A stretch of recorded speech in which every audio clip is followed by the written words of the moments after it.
The Honorable, the Speaker.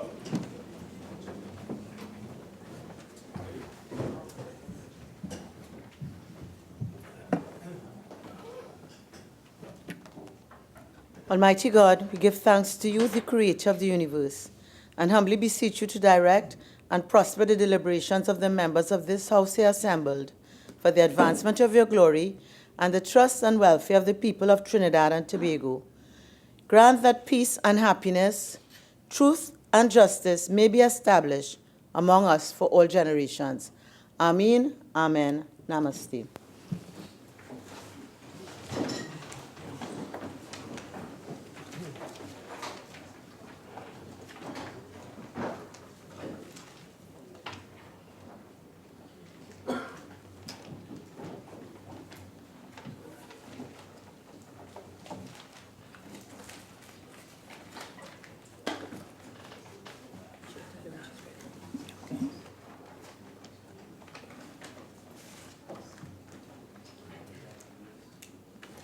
Oath or affirmation, announcements by the Speaker.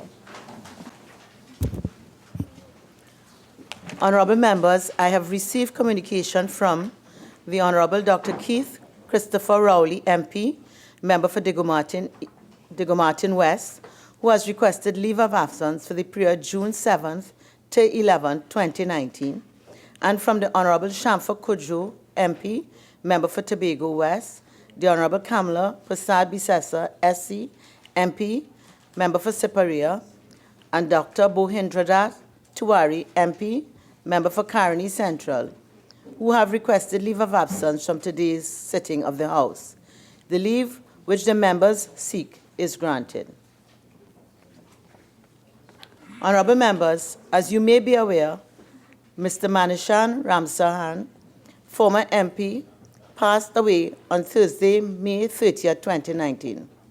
Mr. Ramsaran served as the Member of Parliament for Caroni East in the Second Republican Parliament during the years 1981 to 1986. I now invite honorable members to pay their respects to Mr. Manichan Ramsaran. Member for Aruka Maluni. Thank you very kindly, Madam Speaker. Madam Speaker, it is with great sadness that we record the death of our former colleague, Manichan Ramsaran, who was the Member of Parliament for Caroni East. Madam Speaker, Manichan Ramsaran won the Caroni East seat for the People's National Movement at the 1981 general elections and served in the Second Republican Parliament from November 27, 1981 to November 27, 1986. His was a particularly momentous victory because it was the first time that the PNM was able to wrest this seat from the opposition, and the only other time that we had a Member of Parliament in this seat was when we had the now infamous no vote campaign of 1971. Madam Speaker, for us in the PNM, Manik Ramsaran remained a friend and a colleague. In fact, our political leader and Prime Minister records the fact that that election, both he and Manik Ramsaran fought seats. The political leader or Prime Minister in the Tobago West constituency and Manik Ramsaran in the Caroni East constituency. Manik Ramsaran won, the Prime Minister lost. Madam Speaker, it was very noticeable with regard to Mr. Ramsaran that he had a zeal for life, not only for the PNM, but he was selfless and he had a genuine desire to enhance the quality of life of his constituents. Manik, as he was fondly called by his supporters and detractors alike, was an astute businessman who never lost touch with those who had won him his wealth. He was extremely generous, often donating funds to community groups, sporting organizations, and individuals, and sometimes out of his parliamentary salary. The fact that he emerged from a family well known for its business acumen never stopped Manik from interfacing with the ordinary citizens of central Trinidad. Indeed, his reach went far beyond the boundaries of his constituency, as he could often be found at every event taking place in the wider Central District, easily overcoming the divides of class, creed, and political affiliation. As a member of Parliament without portfolio, Manik Ramsaran was free to engage in an endless stream of community outreaches. If the central constituencies are today home to several village and community councils, it is due in no small measure to the diligence and inclusiveness of Manik Ramsaran, who, perhaps more than most, understood the need to organize citizens at the grassroots level first. Madam Speaker, the death of any parliamentarian, whether serving currently or having already served, leaves a void in the politics. Their contribution, in whatever way it might be perceived, always increases in significance against the background of all that was sacrificed as they served their country. Manik Ramsaran proved that one could be a good politician and still remain a good person. He sacrificed much during his tenure, and today leaves us with his integrity and good name solidly intact. Today, we of the PNM join with those on the other side, and indeed the rest of the country, in mourning the loss of one of its servants. We take this opportunity to thank his family, his son Rajiv, and his daughter for the sacrifices they too would have made, and express our deepest condolences at his passing. Madam Speaker, we attended the funeral of Manik Ramsaran, and we were deeply moved by the closeness of his family. And on this occasion, we take the opportunity to again extend condolences to his children and his sisters, his brother, his nephews and nieces, and his entire household. Madam Speaker, may his soul rest in peace. Member for Orupuchis. Thank you. Thank you very much. Thank you very much, Madam Speaker. Madam Speaker, it was on May 31st that we learned of the passing of a former member of the House. Incidentally, I also learned of this passing due to a press release or a release of some kind by the People's National Movement. I would just speak and add a few matters because the member for Aruka Maloney really captured, in a sense, the several issues I wanted to raise in commemorating the life of Manik Ramsaran. It is from this release, actually, that the member would have read, and I would not reread the items. But to add that, I found it passing strange that having commended the life of a great soldier of the party would have mistakenly put Caroni West and not Caroni East on their release. It was subsequently stated in the newspaper as Caroni West, but just to be very clear, in 1981, in a campaign that involved the PNM, the ONR, and I believe the National Alliance of Trinidad and Tobago, Mr. Ramsaran indeed was victorious in the Caroni East constituency. It was one of two constituencies won by the PNM in that year, which until then I believe they were never held. The other was Amoy Mohammed in Princestown. And it was, I believe, the election after the passing of the founder leader of the PNM, Dr. Eric Williams. Madam Speaker, Mr. Ramsaran was known in Central and throughout the country as a very, very colorful character. It was an era of politics when to say colorful did not mean skin color. It meant flair, it meant charisma, it meant talk and toughness.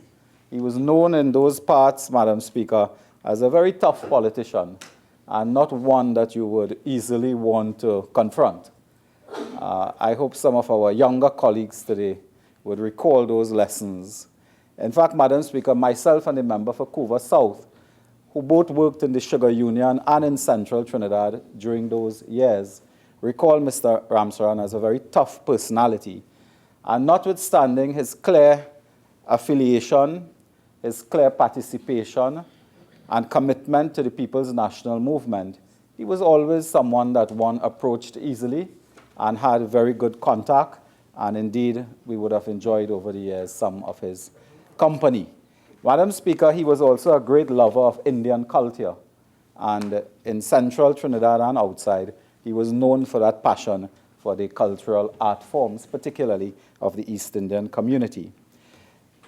In 1986, I believe it was, when there was the NAR revolution almost, I believe it is the member for Caroni Central who replaced him as the member for Caroni East at that election. So there are several colleagues in the Parliament who would have some knowledge of his record. As a community activist, as a social activist, as someone who readily contributed to charity, his name lives on.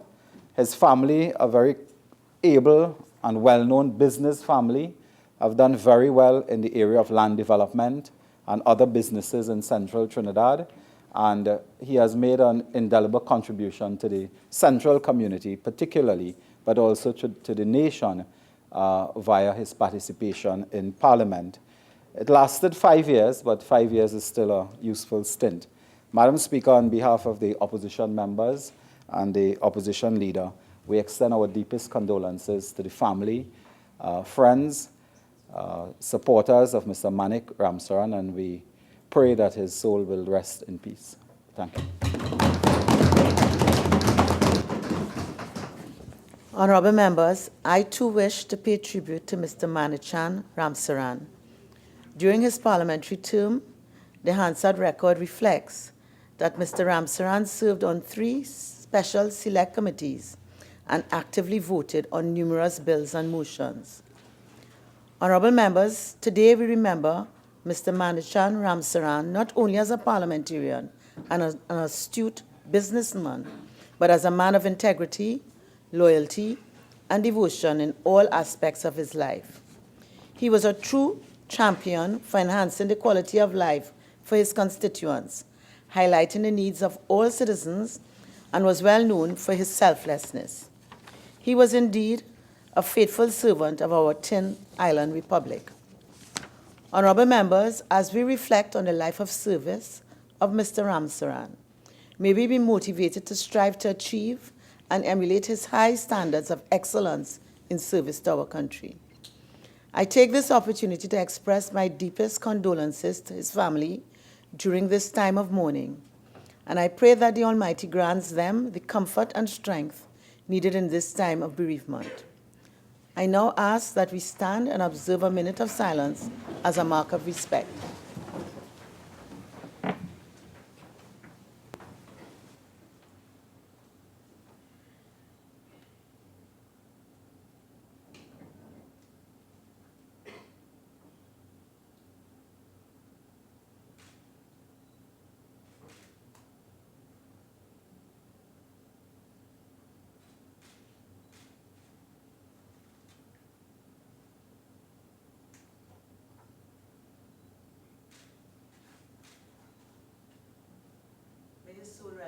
Peace.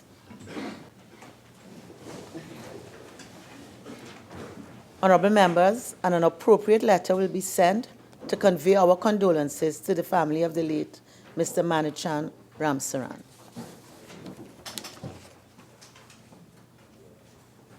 Bills brought from the Senate, petitions, Papers. The Minister of Finance. Thank you, Madam Speaker. I have the honor to lay the following papers. 1, the errata to the report of the Auditor General of the Republic of Trinidad and Tobago on the public accounts of the Republic of Trinidad and Tobago for the financial year ended September 30th, 2018. 2, the report of the Central Bank of Trinidad and Tobago with respect to the progress of proposals to restructure CLICO, BAT, and CIB for the quarter ended March 31st, 2019. The Minister of Public Administration. Madam Speaker, I have the honor to lay the annual report of the Telecommunications Authority of Trinidad and Tobago for the period October 2017 to September 2018. Thank you, Madam Speaker. Leader of the House.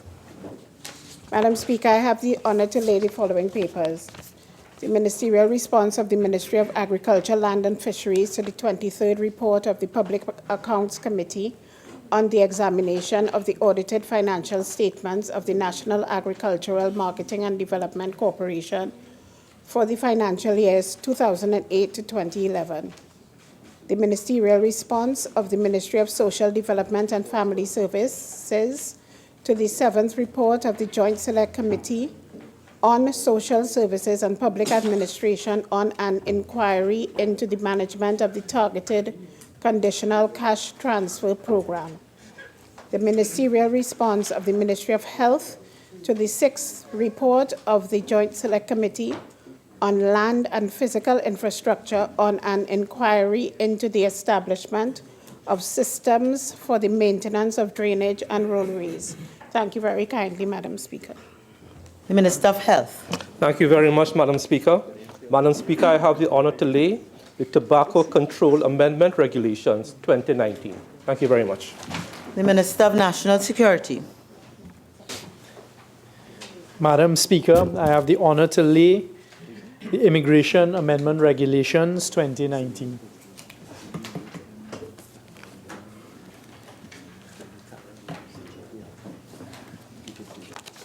Prime Minister's questions. Urgent questions.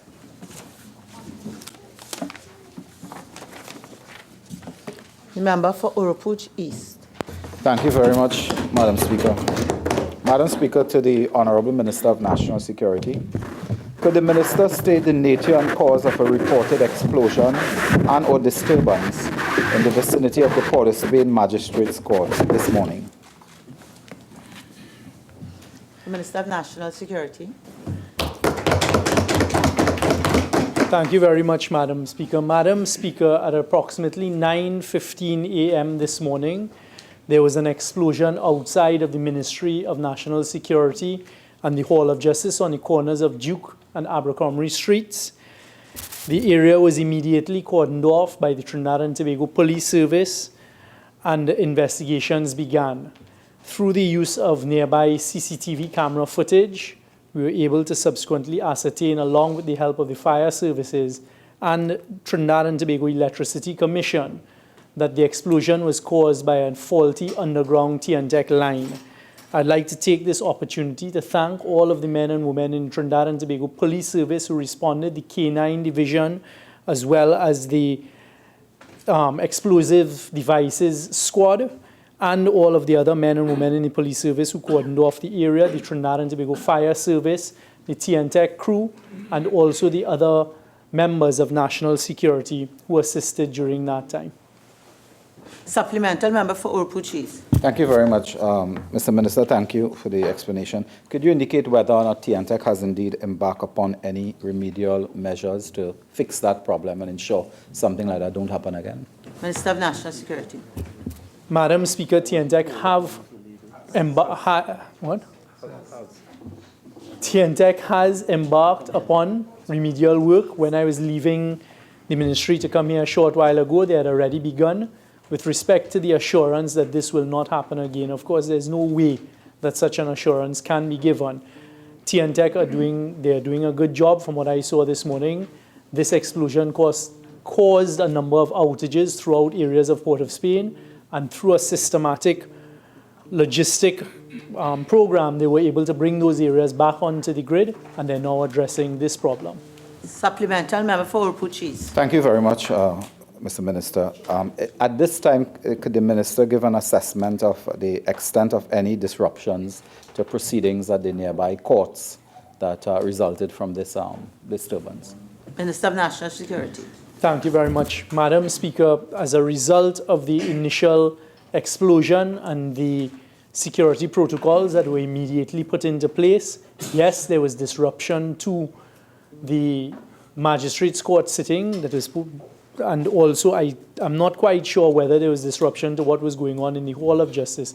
I don't believe so. Later on, we did take a decision, Madam Speaker, a decision was taken rather, that they should embark upon the evacuation procedure, and it was shortly thereafter that the cause of the explosion was ascertained. Member for Barataria, Sanwan. Madam Speaker, to the Minister of National Security, could the Minister of National Security indicate whether all inmates of the Immigration Detention Center are able to register for amnesty as per the Venezuelans at present? Minister of National Security. Madam Speaker, the answer is no. Currently, the inmates at the IDC who are entitled to register are the Venezuelans once they are not at the IDC for any criminal charges. So if they're there as a result of overstaying their time in Trinidad or entering illegally, and that is the only reason that they're being held at the IDC, then they will be allowed to register. The logistics for that are being put in place. We had conversation at Cabinet, as we had announced, when we talked about this policy of looking at CARICOM nationals, African nationals, Chinese nationals, Cuban nationals, and other nationals who are currently at the IDC. And I will be taking a note to the National Security Council as to how we deal with some of these other persons who are at the Immigration Detention Center currently, and maybe extending the amnesty to allow them a similar provision. Supplemental, member for Barataria, Sanwan. Minister, is it true that the Prime Minister has indicated that the Africans should be given the same type of amnesty? Minister of National Security. Madam Speaker, as I just said, and if we go back to the records, it would be reflected that when I announced at post-Cabinet 7 or 8 weeks ago the implementation of this registration process for Venezuelans, I ended by saying that we would be looking at extending it, as I've just said, to others, including those from the continent of Africa who may be held at the IDC. What the Prime Minister did say at post-Cabinet yesterday, he was asking me as the Minister of National Security to look at it and to come to the National Security Council with a policy along the lines that we had already addressed and at Cabinet previously. Supplemental, member for Barataria, Sanwan. Minister, the cost of keeping one inmate at the detention center last time you indicated was about $15,000 to $25,000 per person. Do you think the taxpayer should be continuously burdened with this amount of money? Out of order. Member for Urupuchis. Thank you very much, Madam Speaker.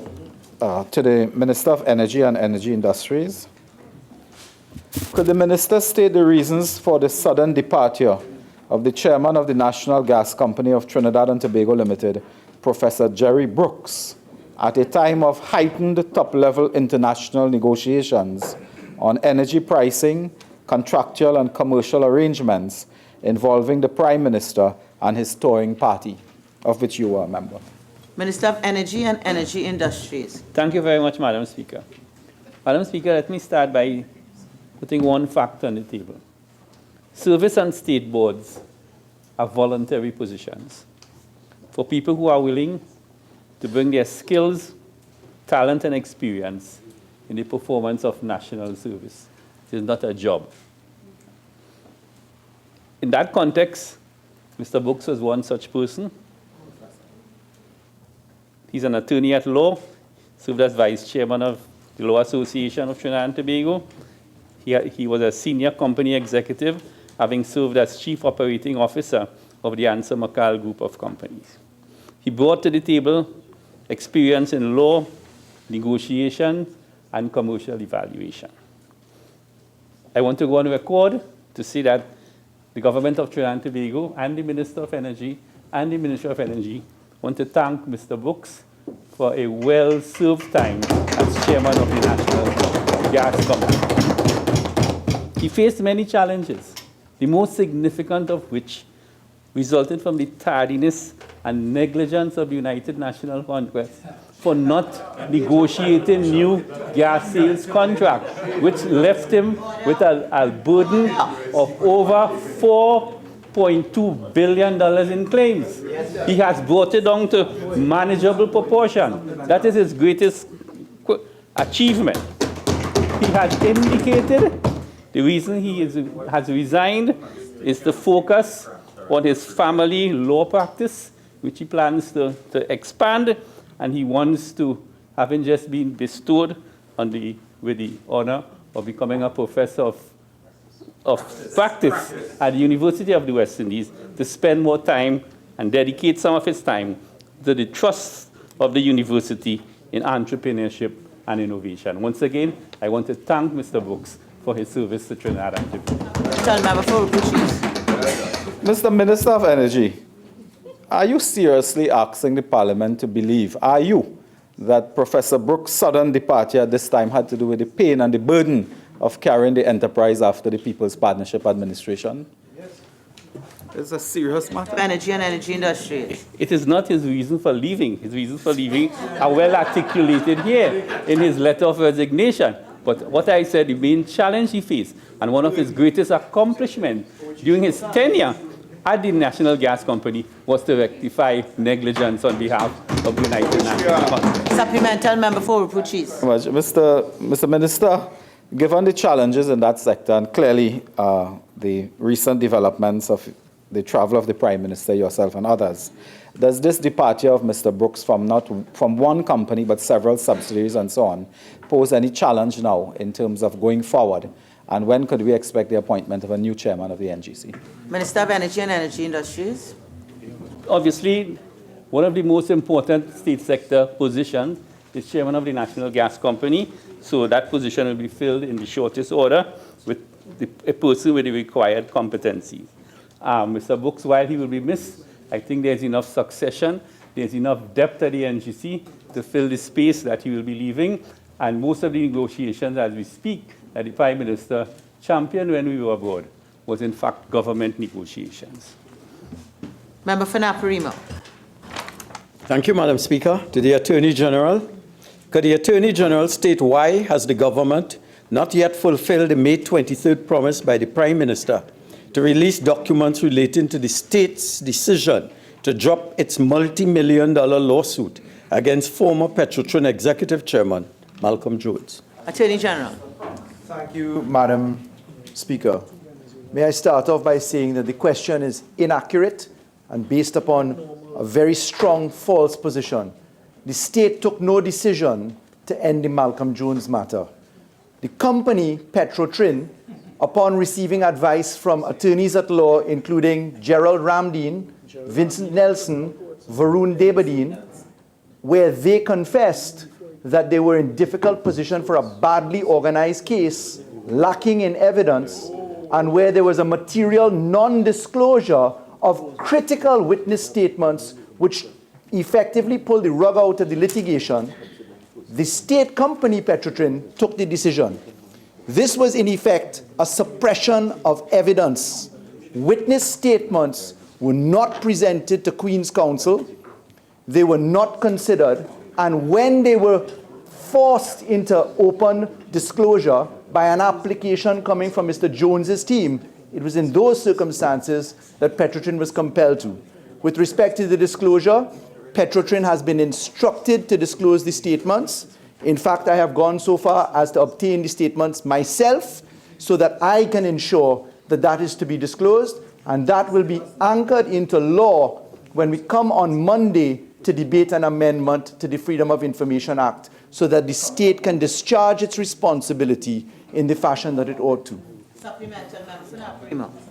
Honorable Attorney General, did you brief the Prime Minister on this matter prior to his statement that he was going to release the documents? And why did you relate? One question. Right, one question. Yes.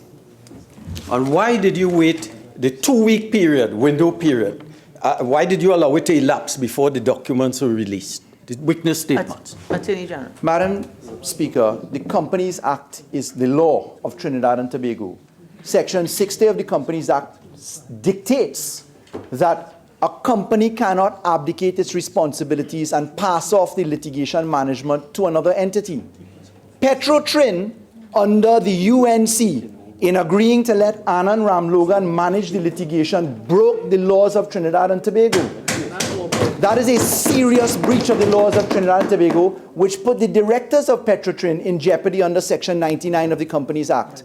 To take the advice of Naparima in relation to the law is to be consistent with the bad advice that the UNC operated under. Member for Naparima.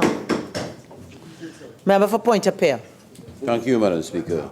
To the Minister of National Security, in light of the reports that a Jamaican national who was denied entry into Trinidad and Tobago managed to escape the authorities and enter the country, could the Minister update the country on the status of his capture, as well as the reason for the breach in security? Minister of National Security. Thank you. Thank you very much, Madam Speaker. Madam Speaker, there is currently an investigation taking place with respect to the escape of this Jamaican national, and I don't want to say anything more on that, as the authorities are doing the work that they're required to do. With respect to the breach in security, that too is currently under investigation as to how this individual managed to make his way from the holding room at Piarco Airport. Okay. Questions on notice? Questions for oral answer? Leader of the House. Thank you very much, Madam Speaker. Madam Speaker, there are 14 questions for oral answer. We will be answering 12 of these questions. We are asking for a 2-week deferral of questions 179 and 232. There are 3 questions for written answer. We will be answering all 3. Thank you, Madam Speaker.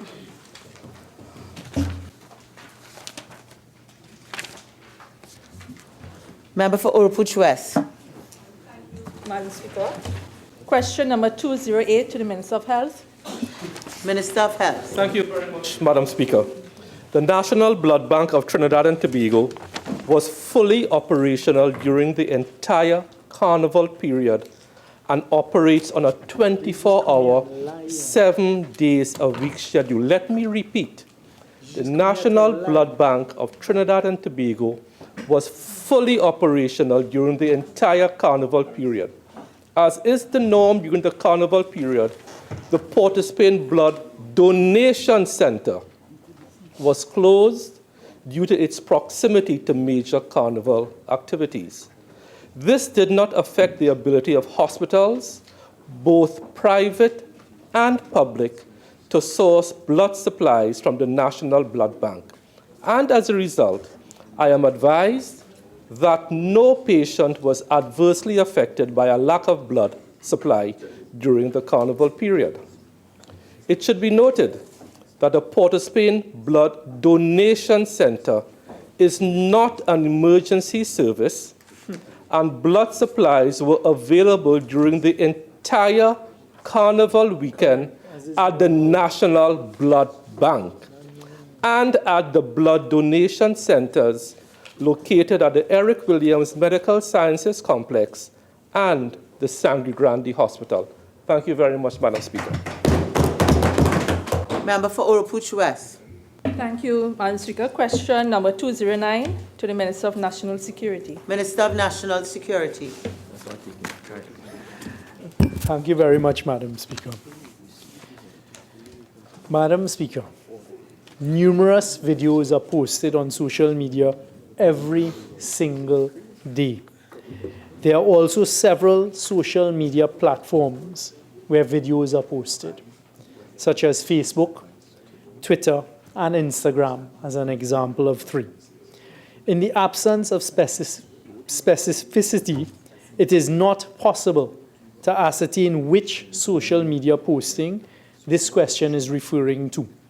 Notwithstanding this, the basic human rights of inmates at the various state institutions in Trinidad and Tobago, such as prisons, hospitals, and the Immigration Detention Center, are not intentionally infringed upon.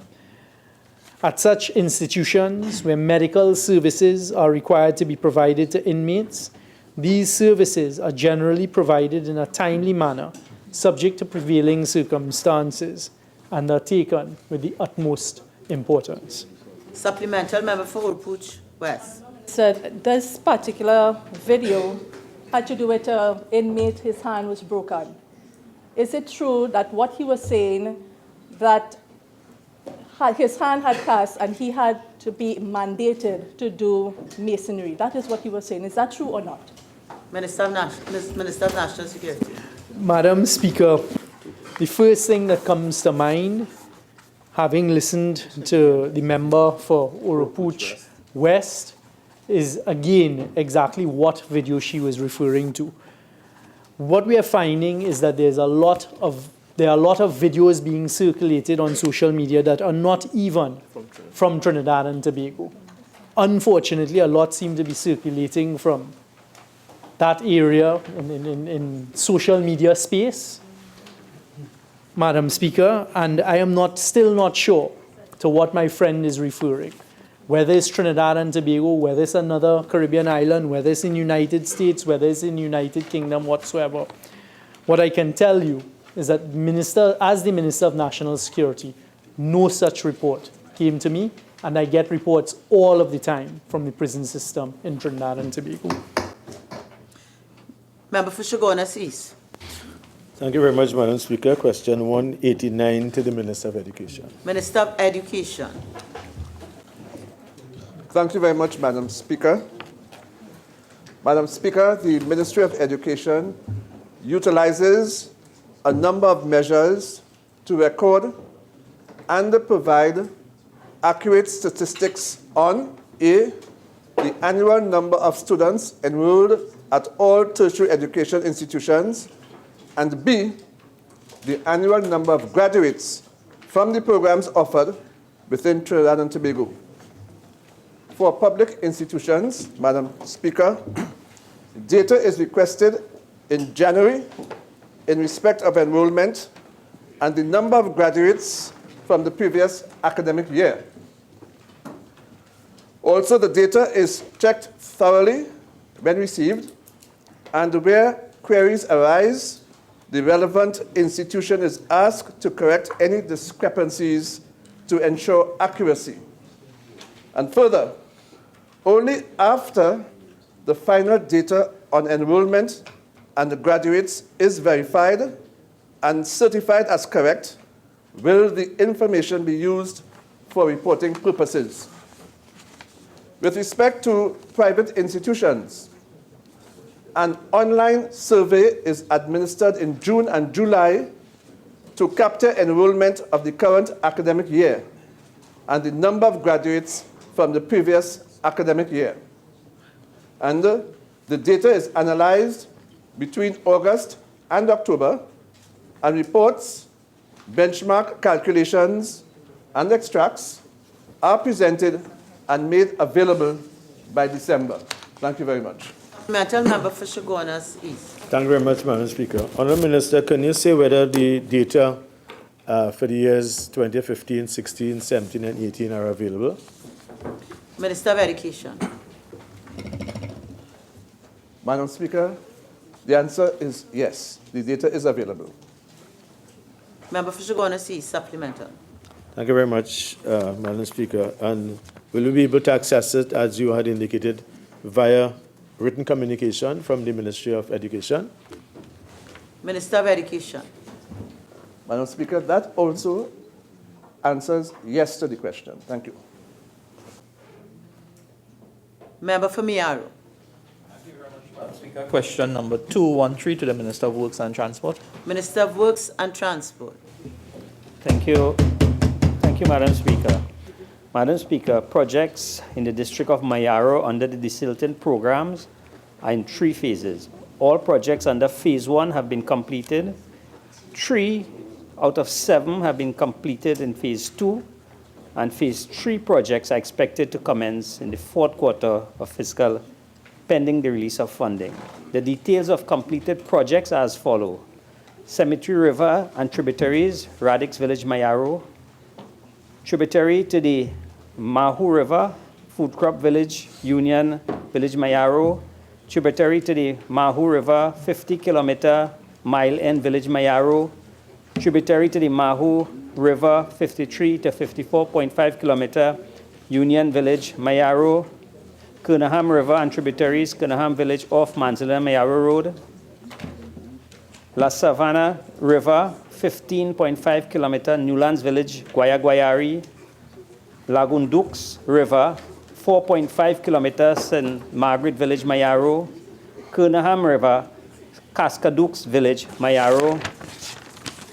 Bel Air River, St. Margaret Village, Naparima, Mayaro Road. Phase 2, as I said, some completed, some ongoing. Tributary to the Mahu River, Balata Estate Road, Bristol Village, Mayaro. Tributary to the Ottawa River, 60.5 kilometer, Mafikin Village, Mayaro. Tributary to the Ottawa River, 59.5 kilometer, Bristol Village, Mayaro. Tributary to the Mahu River, 58 to 59 kilometer, Bristol Village, Mayaro. Richardson Lagoon, 1.5 kilometer, Radix Village, Mayaro. Tributary to the Ottawa River, 2 kilometer, Inner Mafikin Village, Mayaro. In addition, a number of desilted projects are due to commence in the Mayaro district. This is Phase 3, within the next 2 weeks. Tributary to the Ottawa River, 61.5 Naparima, Mayaro Road. Tributary to the Ottawa River, 3 kilometer Corazon Road. Ottawa River, 3 kilometer Dorset River, 13.5 kilometer Newland Village, Guayari. Ocean Sands drain to 87 kilometer Manzana, Mayaro Road. Sea outlets and lagoon mouths in Mayaro, Guayari coastline. Pumpwell drain, 86 kilometer Manzana Road, Mayaro. And the Sea Spray drain, 85.5 kilometer Manzana, Mayaro Road. Thank you. Member for Mayaro. Madam Speaker, thank you. Question number 214 to the Minister of Community Development, Culture and the Arts. Minister of Community Development, Culture and the Arts. Thank you, Madam Speaker. The Ministry of Community Development, Culture and the Arts has engaged the services of UDCOT as a project manager for the construction of community centers. At present, over 60 community centers, including La Savane, have been approved for construction. The Ministry of Community Development, Culture and the Arts is systematically scheduling the construction of centers based on need and available funding. While a commencement date cannot be given for La Savane specifically, it has at this time been placed on the ministry's priority listing. Thank you, Madam Speaker. Member for Mayaro. Speaker, question number 215 to the Minister of Communications. Minister of Communications. Thank you very much, Madam Speaker. Madam Speaker, the information provided by NALIS is as follows. The Mayaro Public Library is 95% complete. However, the history is as follows. It has been built through 2 major construction contract awards. The Mayaro Library project was first awarded to Swaco Construction Limited on September 20th, 2011 at a cost of $19.1 million. The contract took the form of a short form of FIDIC 1999. The initial contract was a design build package which was commenced on the 14th of November 2011. Contract was terminated in 2014 for non-performance. Subsequently, the following companies were retained for the respective consultancy services. Architectural Consultants, Cord Limited, was awarded a contract on the 5th of December 2014 at a cost of $465,800. Engineering Consultant was RM Engineering Limited, awarded a contract on the same date, the 5th of December 2014, at a cost of $670,950.40.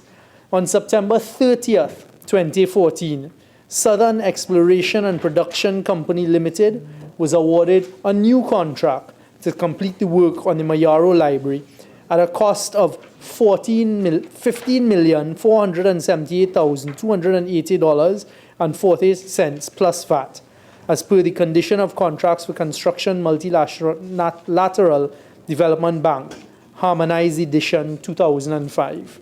The second construction contract was, however, terminated with effect on February 7th, 2019. The total cost to date of construction under both contracts is $33,342,646.74. That is how much it has cost the taxpayers to date. A new contract for completion is therefore necessary, and it is now being estimated that the cost to complete that last 5% will be $6.8 million. Upon completion, the Mayaro Public Library will be a two-storied, high, pre-engineered structure with secured car parking, access lifts for the differently abled, specialized library and information areas. The ground floor has been repurposed for rental accommodation, and the first floor for the public library services. Member for Naparima. Thank you, Madam Speaker. Question number 224 to the Minister of National Security. Minister of National Security.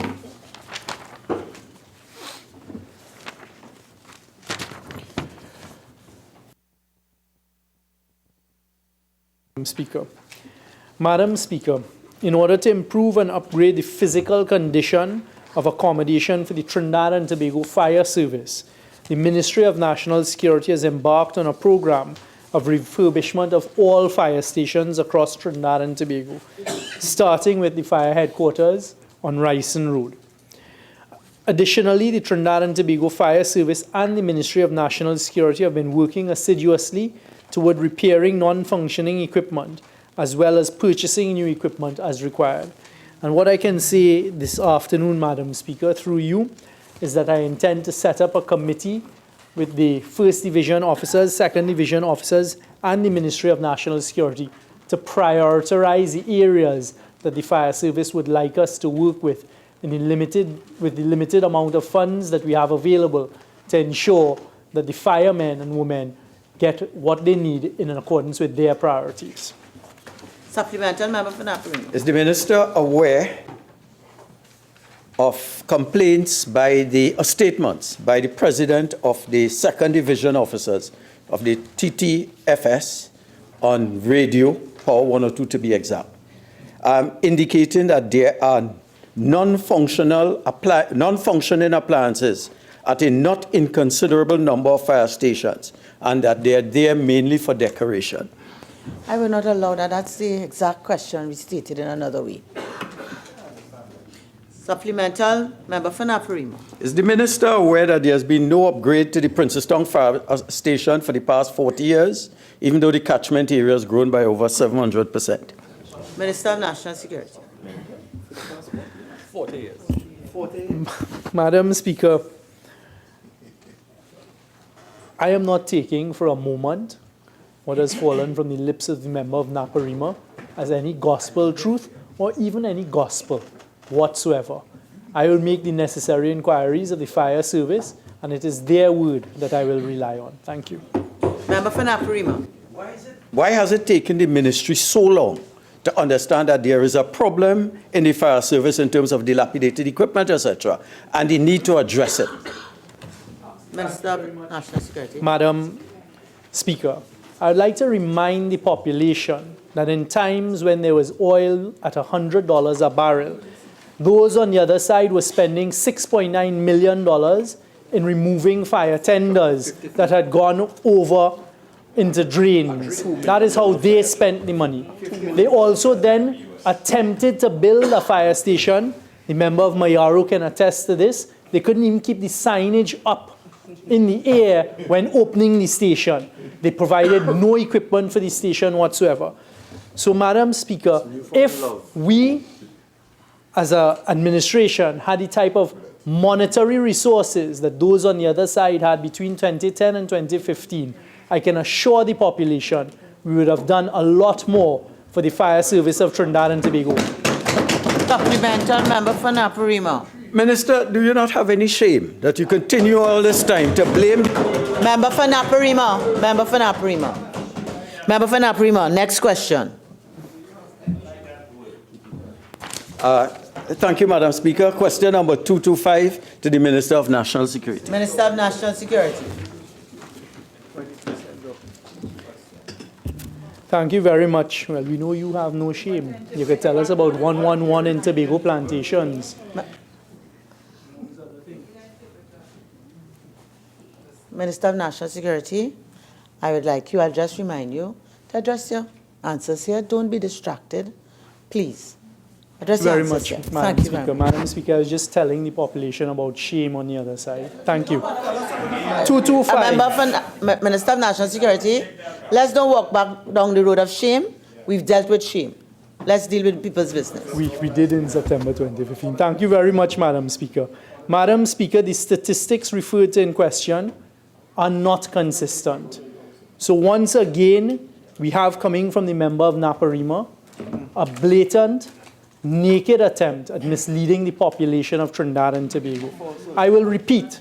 Once again, we have from the member of Naparima a blatant, naked attempt to mislead the population of Trinidad and Tobago. The statistics that he has based his question on are false and are not consistent with the actual figures recorded by the Trinidad and Tobago Police Service. The Trinidad and Tobago Police Service has, however, implemented the following initiatives to address the issue of gender-based violence. You all are aware of gender-based violence, eh? Collaboration with community-based organizations to educate persons on how to deal with, Glenn Ramadar Singh, deal with gender-based violence, a domestic violence procedure, Chandra Sharma, understanding order number 53, whereby all reports of gender-based violence receive the necessary attention, Anil Roberts, and a domestic violence investigative and procedural manual for police officers in Tobago, Trinidad and Tobago. Thank you very much, ma'am. Supplemental member for Naparima. Once again, Madam Speaker, you have not given...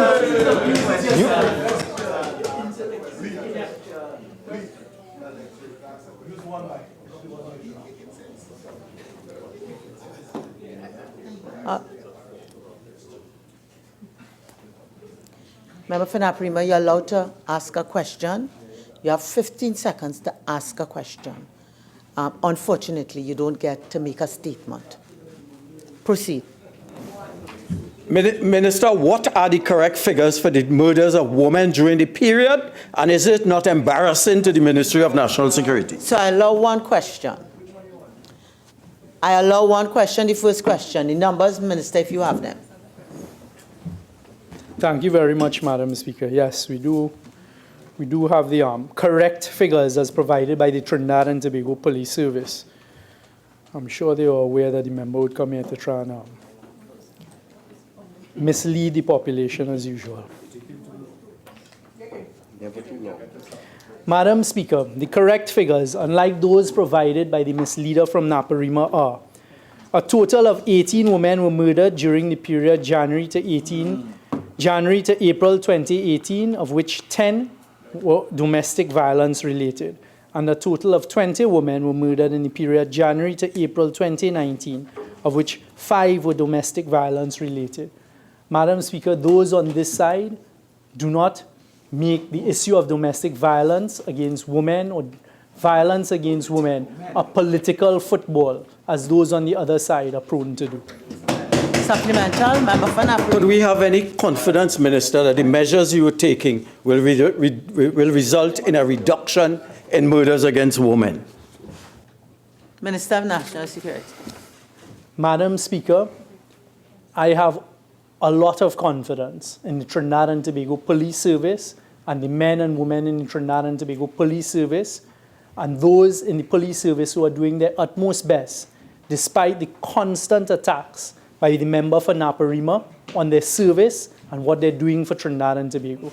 I stand here today as the Minister of National Security and tell the men and women in Trinidad and Tobago Police Service, we, the government, are working with them, unlike the member for Naparima, who constantly attacks the men and women in the Trinidad and Tobago Police Service. Supplemental. I note your concern for the... Yes. The question is, I am on my legs.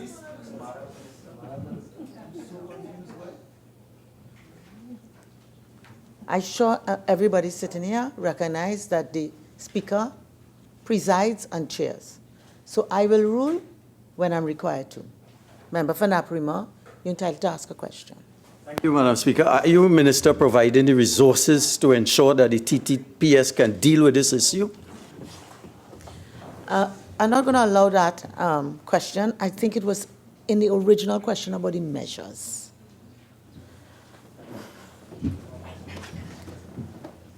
You're entitled to another supplemental if you wish, Naparima. Member for Naparima. Question number 226 to the Minister of Foreign and CARICOM Affairs. Minister of Foreign and CARICOM Affairs. Madam Speaker, the situation in Venezuela is one that warrants close and continuous monitoring to ensure proper and ongoing management of the relations between Trinidad and Tobago and that country. Among the options open to the government in this circumstance is to engage in face-to-face consultation with the staff of the Trinidad and Tobago Embassy in Caracas and to facilitate other undertakings pertinent to the function of staff in a foreign capital. It is a practice of foreign ministries to avail themselves of this option when the situation dictates and when the issues to be addressed are of particular concern to the government of a sending state. Madam Speaker, given the ongoing issues in Venezuela, it was deemed necessary to undertake such consultations with staff of the Trinidad and Tobago Embassy in Venezuela. Significantly, Madam Speaker, it gave the ministry the opportunity to address concerns relating to the security and well-being of staff and their families. Thank you. Member for Couva South. Thank you, Madam Speaker. Question 227 to the Minister of Public Utilities.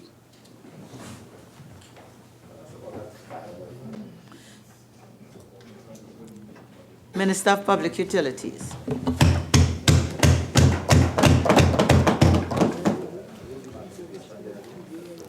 Madam Speaker, it should be noted that based on the data provided by the RIC, where the present government assumed office in September 2015, no more than 50% of the population was in receipt of 24/7 water supply of pipe-borne water.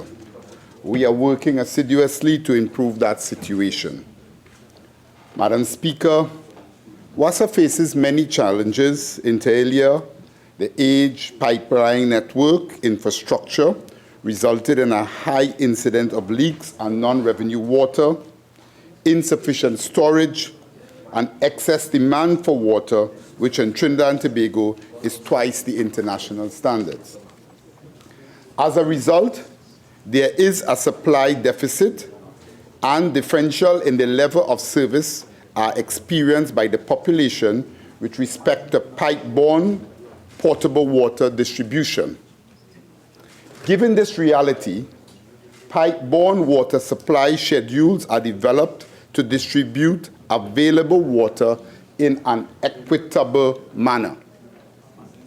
Such distributions is determined by a number of factors, including the source of supply, the seasonal weather impact, the proximity of customers to the source of supply, transmission capabilities from the source to the area of demand and the capacity, the conditions of the distribution network, and other interconnectivity issues. It should be noted also that the scheduled supply is augmented by truck-borne water on request to customers in good standings. We need, as a country, to adopt a holistic and a cost-effective approach in confronting the water challenges facing us. To this end, we have taken a number of initiatives involving the following: increasing the use of WASA in-house team on a regional basis to detect and repair leaks, acquiring equipment, backhoe, compressors, dump truck, etc., to extend budget constraints allowed to better resources and resource the leak repair program, well development, rehabilitation of existing wells and the drilling of new wells, strategic pipeline replacement of high leaking mains throughout the country, construction of storage reservoirs, facility upgrades, booster stations, installations of pumps, community work improvement projects to extend the network and improve the supply at the extremities, demand management involving awareness campaigns to educate the population about the need for water conservation, improvement in WASA's customer service, and the completion of an amnesty program to bring illegal connections formally onto the system. Madam Speaker, the government is committed to provide the population with safe, reliable, and adequate supply of pipe-borne water. In this regard, we will continue to implement measures to improve the distribution of water to all segments of our population throughout the country in the shortest possible time.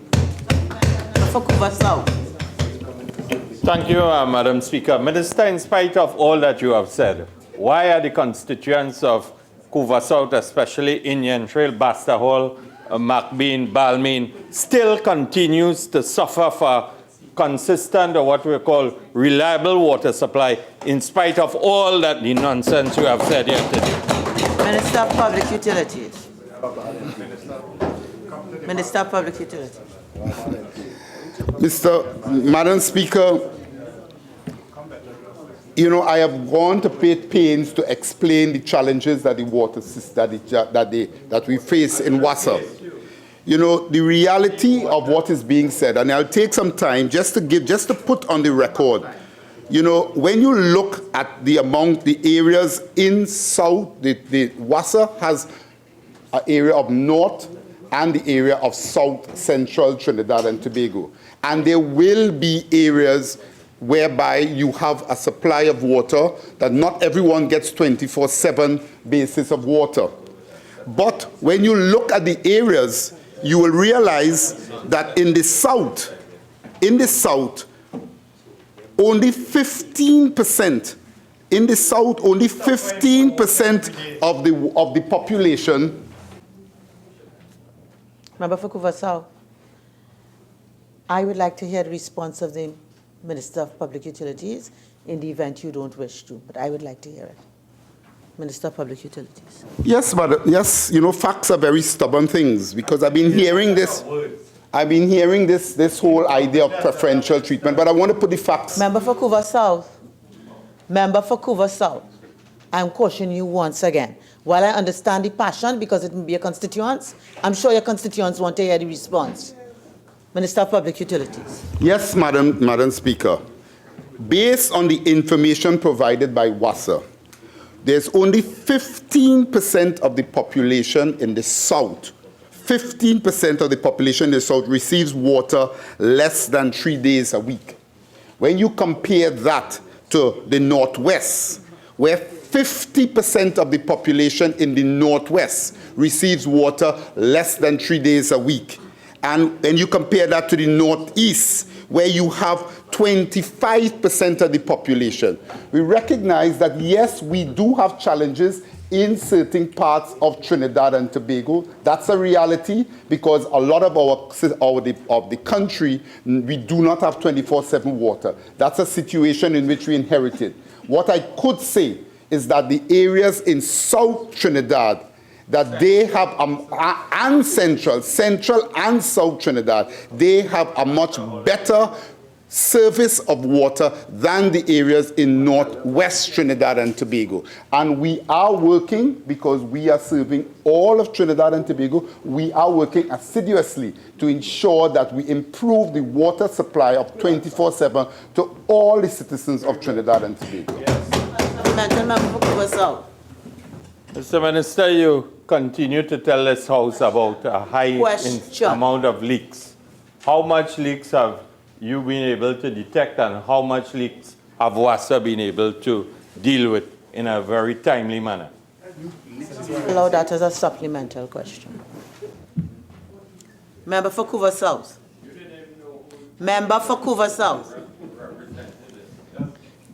I take it you're vacating the questions that are on the paper? Okay. I'm being disturbed by San Fernando. He said the party which he belonged to did not know the constituency Manic Ramsaran represented. Yes, Madam Speaker. Question 228 to the Minister of National Security. Minister of National Security. Thank you very much, Madam Speaker. Madam Speaker, according to information received from the Commissioner of Police, the Organized Crime and Intelligence Unit, the OCIU, is active and continues to operate within the Trinidad and Tobago Police Service. Currently, the unit comprises 118 officers, and in addition to its core duties and responsibilities, it continues to provide officers for duty at both the PRCO and the ANR Robinson International Airport. Supplemental, member for Couva South. So just for the record, Mr. Minister, the said unit was not disbanded after the raid on dancehall artist Buju Banton hotel room. Minister of National Security. As I just said a short while ago, Madam Speaker, the OCIU remains active and continues to operate within the Trinidad and Tobago Police Service. Member for Couva South. Thank you, Madam Speaker. Question 229 to the Minister of National Security. Minister of National Security. Thank you very much, Madam Speaker. Madam Speaker, with respect to reports that the Venezuelan Ivande gang had infiltrated Trinidad and Tobago's borders, intelligence officials of the Ministry of National Security have informed that the leader of the Ivande gang was killed along with several other gang members on the 29th of March 2019 in El Cayman, Tocopito, Venezuela. The Trinidad and Tobago Police Service has advised that it is unable to ascertain how many members of the Ivande gang, if any, are within Trinidad and Tobago's borders. There are currently 5 Venezuelan males who are in the custody of the Trinidad and Tobago Police Service who are suspected of being members of gangs, and it is my intention to deport them. With respect to B of your question, with respect to measures being taken to address any problems of Venezuelan gang members infiltrating the borders of this country, the various intelligence units of national security continue to conduct intelligence operations that assist patrols engaged in border management. Additionally, local Interpol is working closely with Interpol in Caracas with a view of identifying the members of notorious Ivande gang and others. The Trinidad and Tobago Police Service is working along with the intelligence agency to gather information on gangs with a view to disrupting their activities and arresting and charging those engaged in criminal activity. So, Minister, given the current amnesty and registration exercise that is currently in progress, that data that is being collected is being verified with Interpol in Venezuela and beyond Venezuela? Minister of National Security. Thank you very much, Madam Speaker. Madam Speaker, as we've stated on a number of previous occasions, the registration process is a gathering of data, including biometric data, including fingerprints and photographs. That data is then being utilized with not only Interpol, but other international intelligence agencies for us to do a due diligence and a verification exercise.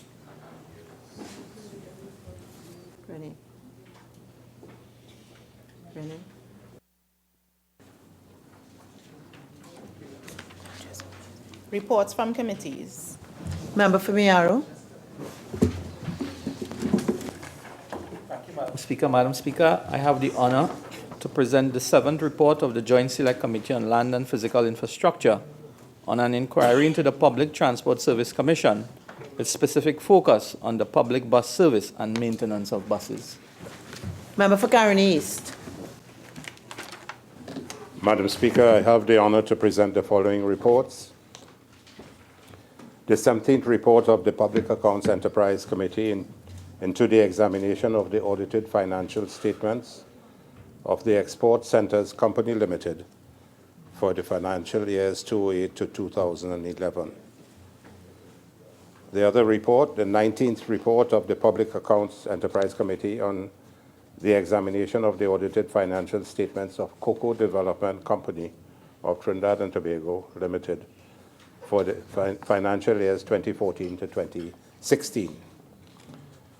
Report number 4, the 21st report of the Public Accounts Enterprise Committee, PAEC, into the examination of the audited financial statements of the Trinidad and Tobago Free Zones Company Limited for the financial years 2012 to 2017. Thank you, Madam Speaker.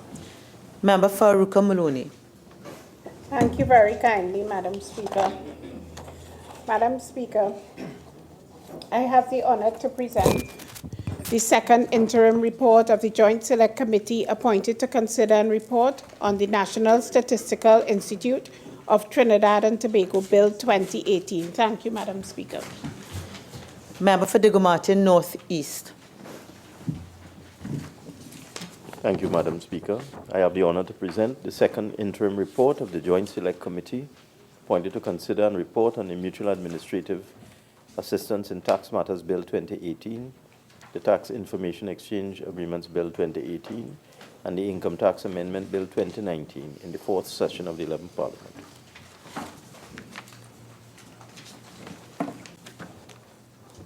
Request for leave to move the adjournment of the House on definite matters of urgent public importance.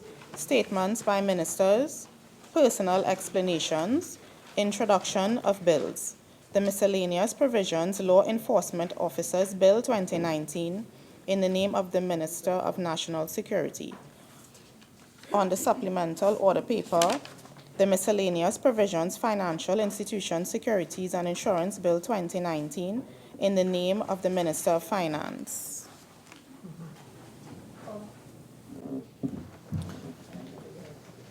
Minister of Finance.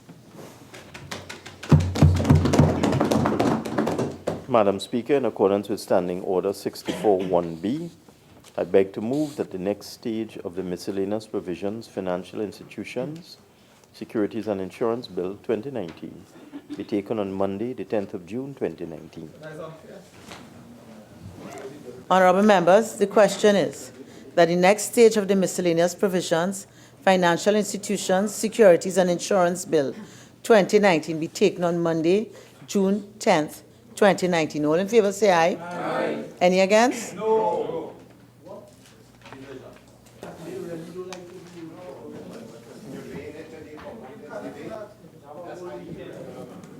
Mrs. Robinson Regis.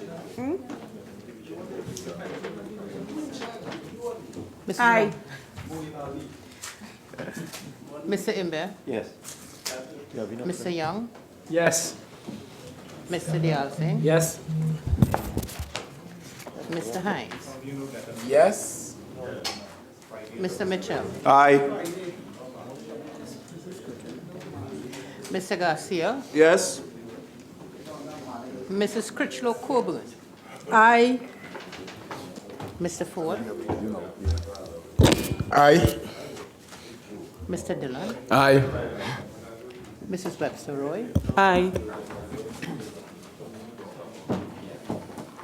Dr. Francis. Yes. Mrs. Jennings Smith. Yes. Yes. Mr. Antoine. Yes. Mr. Leons. Yes.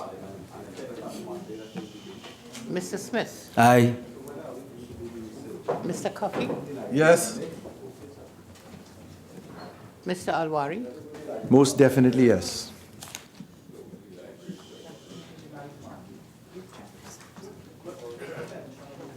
Mr. Lee. No. Mr. Charles. Absolutely no. Dr. Rambachan. No. Mr. Karim. No. Dr. Moonilal. No. Dr. Gopi Singh. No. Unfair. Mrs. Gaideen Gopi Singh. No. Mrs. Nawala Hussain? No. Mr. Indar Singh? No. Mr. Ramadan? No. Dr. Khan? No. Dr. Bodo? No. Mr. Pari? No. Ms. Ramdial? No. Ms. Oliveri? Yes.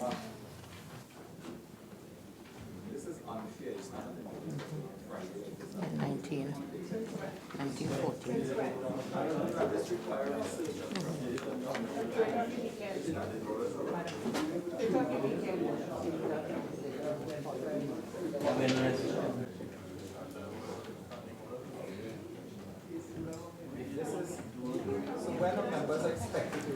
Honorable members, on a division, 19 members voted for, 14 members voted against.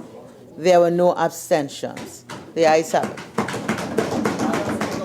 Just our protest at this attempt to push down legislation down our throats.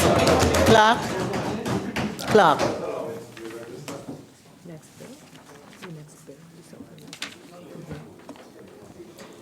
The miscellaneous provisions, tax amnesty, pensions, freedom of information, national insurance, central bank, and non-profit organizations, Bill 2019, in the name of the Minister of Finance. The Minister of Finance. Problem at all. Madam Speaker. Sorry. No, which one is it coming? Oh, it's in the back here. Madam Speaker, no. Yes.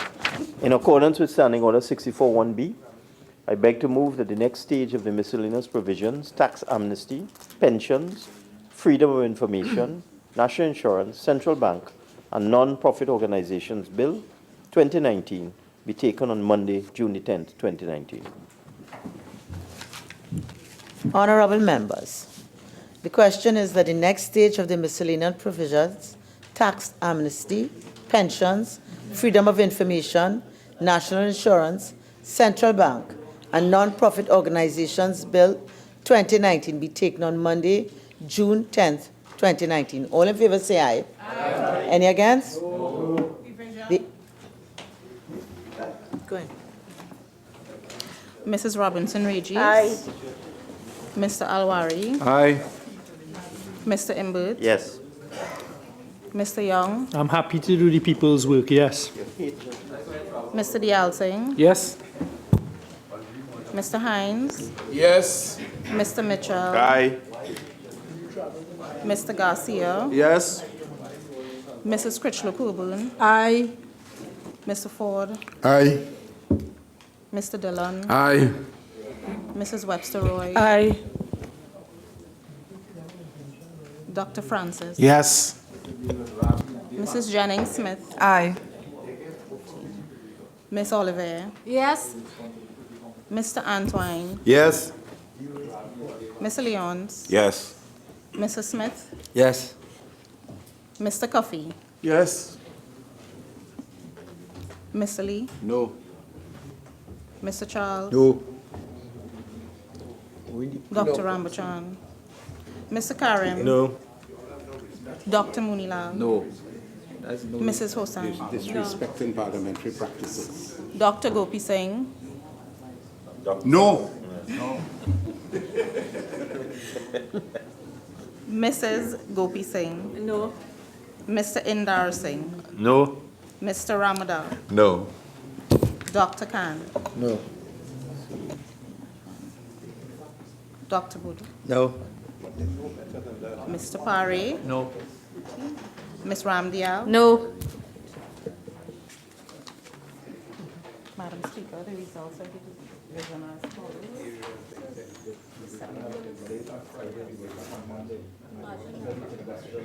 Honorable members, on a division, 19 members voted for, 14 members voted against.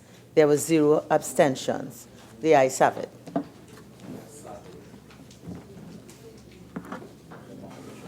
Motions relating to the business or sittings of the House and moved by a minister. Leader of the House. Thank you, Madam Speaker. Madam Speaker, having regard to the second interim report of the Joint Select Committee appointed to consider and report on the National Statistical Institute of Trinidad and Tobago Bill 2018, I beg to move that the committee be allowed an extension to complete its work and submit a final report by September 27th, 2019. Thank you very much, Madam Speaker. Honourable members, the question is, be it resolved that the Joint Select Committee appointed to consider and report on the National Statistical Institute of Trinidad and Tobago Bill 2018 be allowed an extension to complete its work and submit a final report by September 27th, 2019. All in favor say aye. Aye. Any against? I think the ayes have it. Leader of the House. Thank you, Madam Speaker. Madam Speaker, having regard to the second interim report of the Joint Select Committee appointed to consider and report on the Mutual Administrative Assistance in Tax Matters Bill 2018, the Tax Information Exchange Agreements Bill 2018, and the Income Tax Amendment Bill 2019, I beg to move that the committee be allowed an extension to complete its work and submit a final report by September 27th, 2019. Thank you, Madam Speaker. Honourable members, the question is, be it resolved that the Joint Select Committee appointed to consider and report on the Mutual Administrative Assistance in Tax Matters Bill 2018, the Tax Information Exchange Agreements Bill 2018, and the Income Tax Amendment Bill 2019 be allowed an extension to complete its work and submit a final report by September 27th, 2019. All in favor say aye. Aye. Any against? I think the ayes have it.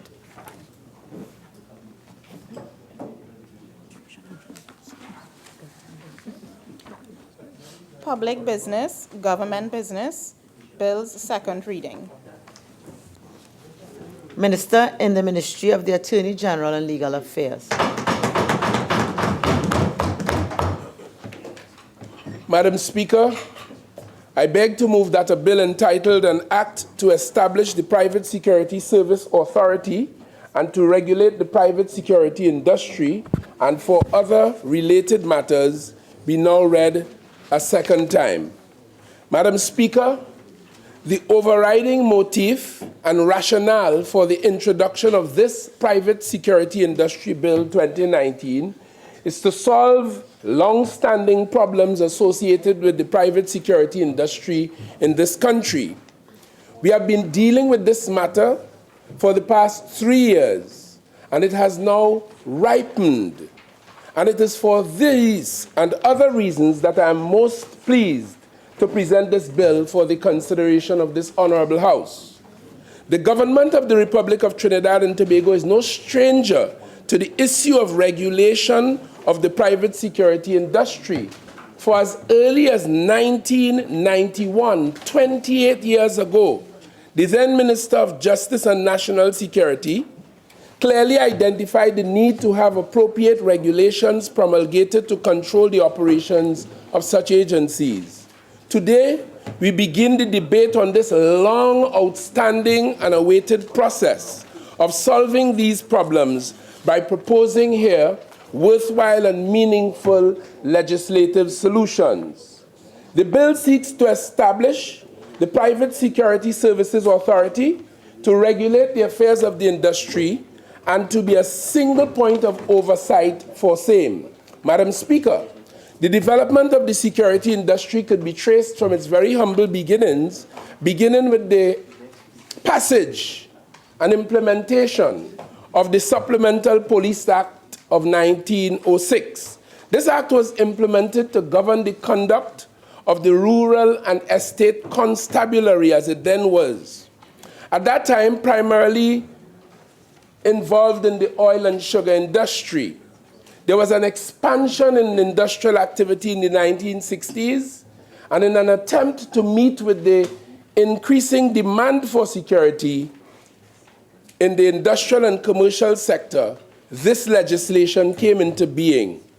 The history evolved to the present day, which easily demonstrates that as a result of the rapid growth in the industry, some firms have found skillful ways to avoid and bypass the restrictions of the Supplemental Police Act, the current governing legislation, by using the simple maneuver of not seeking or applying for precepts as that act provides. Unprecepted security officers do not fall within the purview of the act, so the mechanism where the Commissioner of Police has a supervisory function to command and superintend under Section 5 of that act is now effectively circumvented.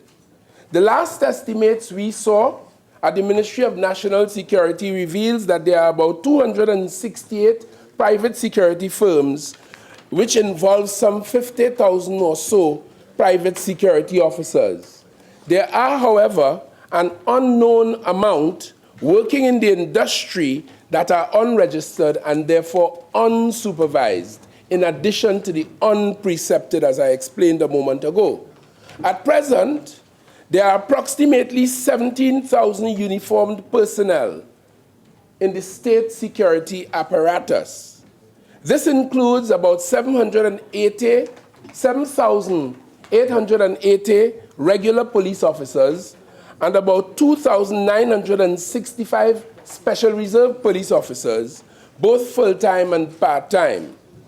These figures alone show that there are obviously greater numbers of private security personnel than there are state security personnel in that sense. This is not new to the world. It is part of a trend, and let me give 3 examples of this. In China, 65% of their security apparatus is private and 35 state or police officers.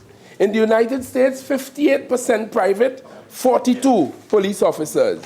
In Canada, 58% private, 42% state or police officers. Madam Speaker, today and for a long time, our world and our society, that is Trinidad and Tobago, is faced with alarming rates of crime.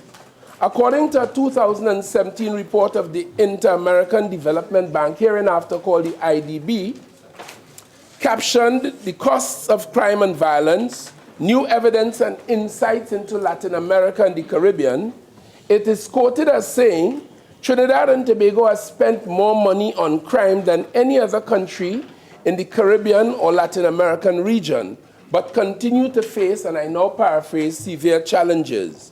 These include, Madam Speaker, low detection rates, low conviction rates, high rates of homicides, inordinate delays in the criminal justice system, public alarm and fear gripping the society, almost sometimes to the point of immobility. Madam Speaker, homicides involving firearms have reached 72.6% in Trinidad and Tobago, which is the 3rd highest in the region after the Bahamas and Jamaica. Firearms, Madam Speaker, their possession and use are very pervasive in Trinidad and Tobago, the Caribbean, the United States, and many other places in the world. Further, the report cited that the percentage of businesses that spend money on security is possibly the highest in the region. This government recognizes the need for a holistic legislative platform put quickly in place from which to march steadily along in a bid to train up and permit the private security industry to work more systematically with the state security apparatus for the benefit of all of the people of Trinidad and Tobago, especially given their larger numbers. This industry has grown exponentially, both in the scope and nature of the type of work they conduct and the number of operators in the theater. At present, the management and regulation of the industry, as I explained earlier, is virtually non-existent. Madam Speaker, the current unmanaged and unregulated state of private security industry has even contributed in some cases significantly to the crime rate in Trinidad and Tobago, as the issues in private security are no longer issues as they were in 1906 and in those bygone days of deplorable working conditions, exploitation, and diminutive compensation packages and such like, but there remains serious issues of untrained, ill-equipped, unsupervised personnel, some of whom have criminal backgrounds and who now purport to protect our citizens and property while using their positions, in fact, to harm them and to terrorize them. We need this legislation which will set standards for an authoritative body, employment, law observations, performance standards, training and certification of employees, equipment issued, licensing, uniforms, and the like. A recent editorial in the Daily Express newspaper, dated May the 10th, 2019, inter alia, says as follows, and I quote, "It is plainly unsatisfactory to tolerate security businesses that are casual about acceptable employment practices, provision of training and certification, proper and safe equipment, insensitive to women's needs, and not answerable to public complaints." The new bill, and this editorial, let me break stride for a moment. This editorial was issued after we laid the bill in this parliament at that time. And I continue in quotation. "The new bill, worthy of support by all in parliament," let me repeat that. "The new bill, worthy of support by all in parliament, will set rules and standards for the security sector and provide for sanctions against violators. Seeing all that is to be rectified, the question at once prompted is, what took the authorities so long?" Today, Madam Speaker, we provide an answer to that burning question 28 years later. There is a definite need to establish a comprehensive and all-encompassing framework in order to effectively regulate this industry and also to harness the sector so that it could make a meaningful contribution to the state's efforts to combat crime and disorder, which is not just creeping but coming in at us like a tsunami, Madam Speaker, for the general peace and security of the nation. I have a personal experience where this is useful. About 5 or so years ago, I drove along Independence Square South and encountered a woman in distress who reported to me that she was now the subject of a sexual offense right there at about 4:30 p.m. on that Brian Lara promenade on Independence Square. In my public spiritedness and with my police background, I shot into action. And I decided, as she pointed him out to me, to effect a citizen's arrest.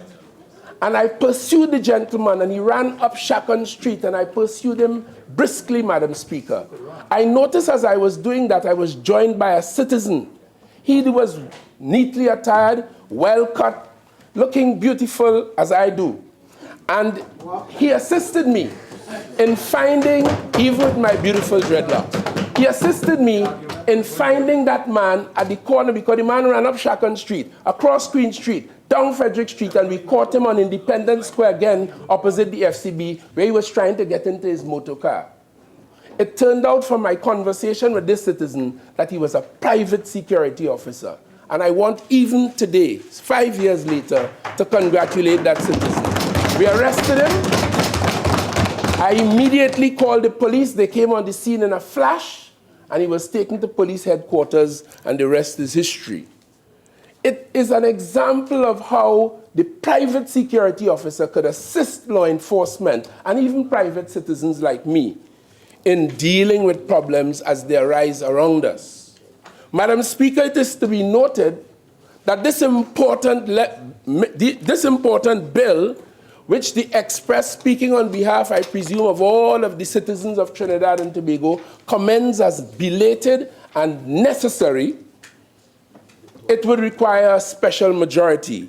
because a couple of its provisions touch and concern and affect a couple items in our Constitution. As my friend from Oropuch has just said across the floor, it requires the support of the UNC. Reckless and irresponsible as they can be. Madam Speaker, Madam Speaker, Madam Speaker, tell them, take it easy, don't be so thin-skinned. Speaker. Oh, gosh. God.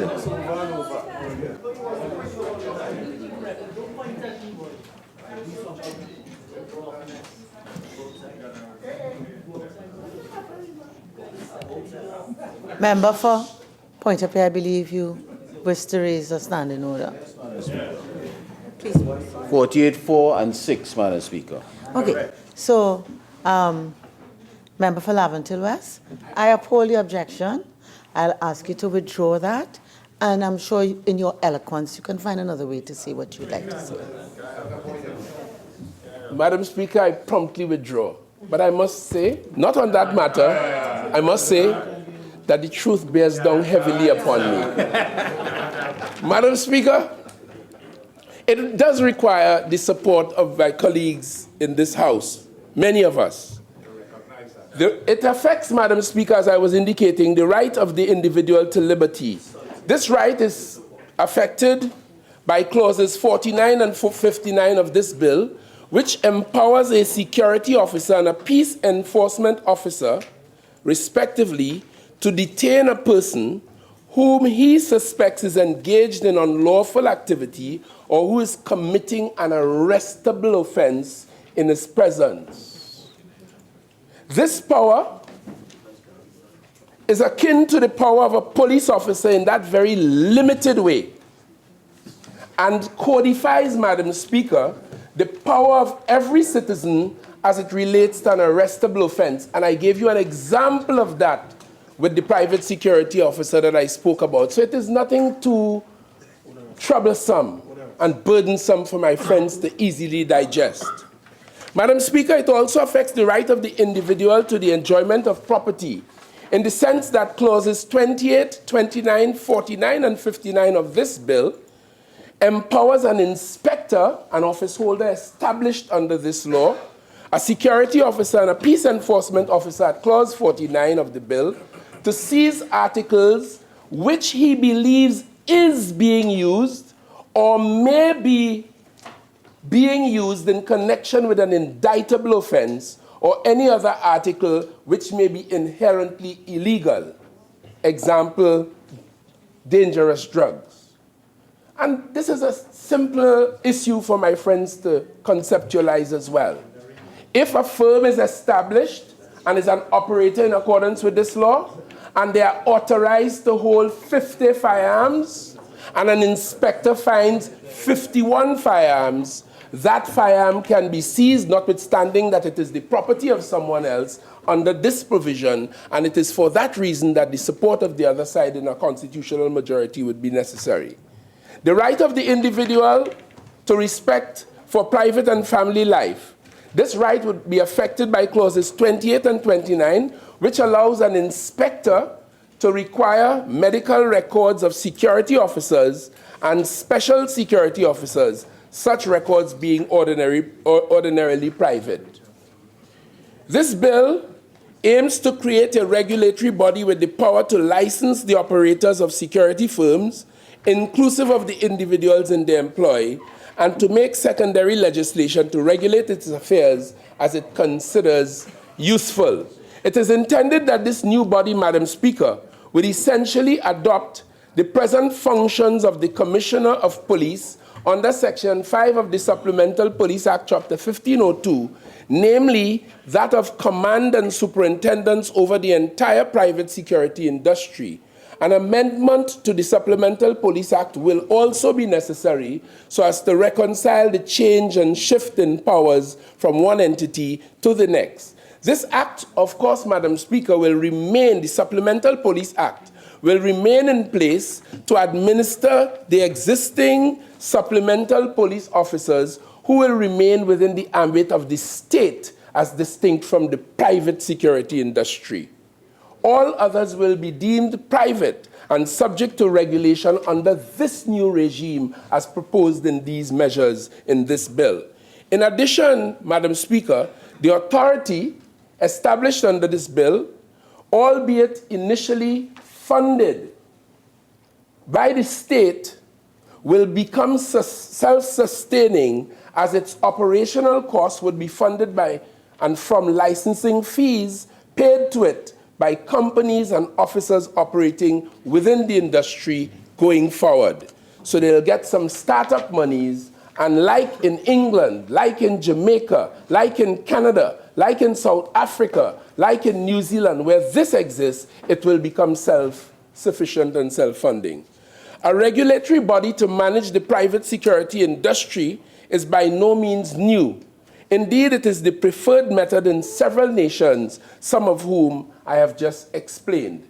Let me break stride just to say, I attended a Homeland Security program last year, or earlier this year, last year, in the United States.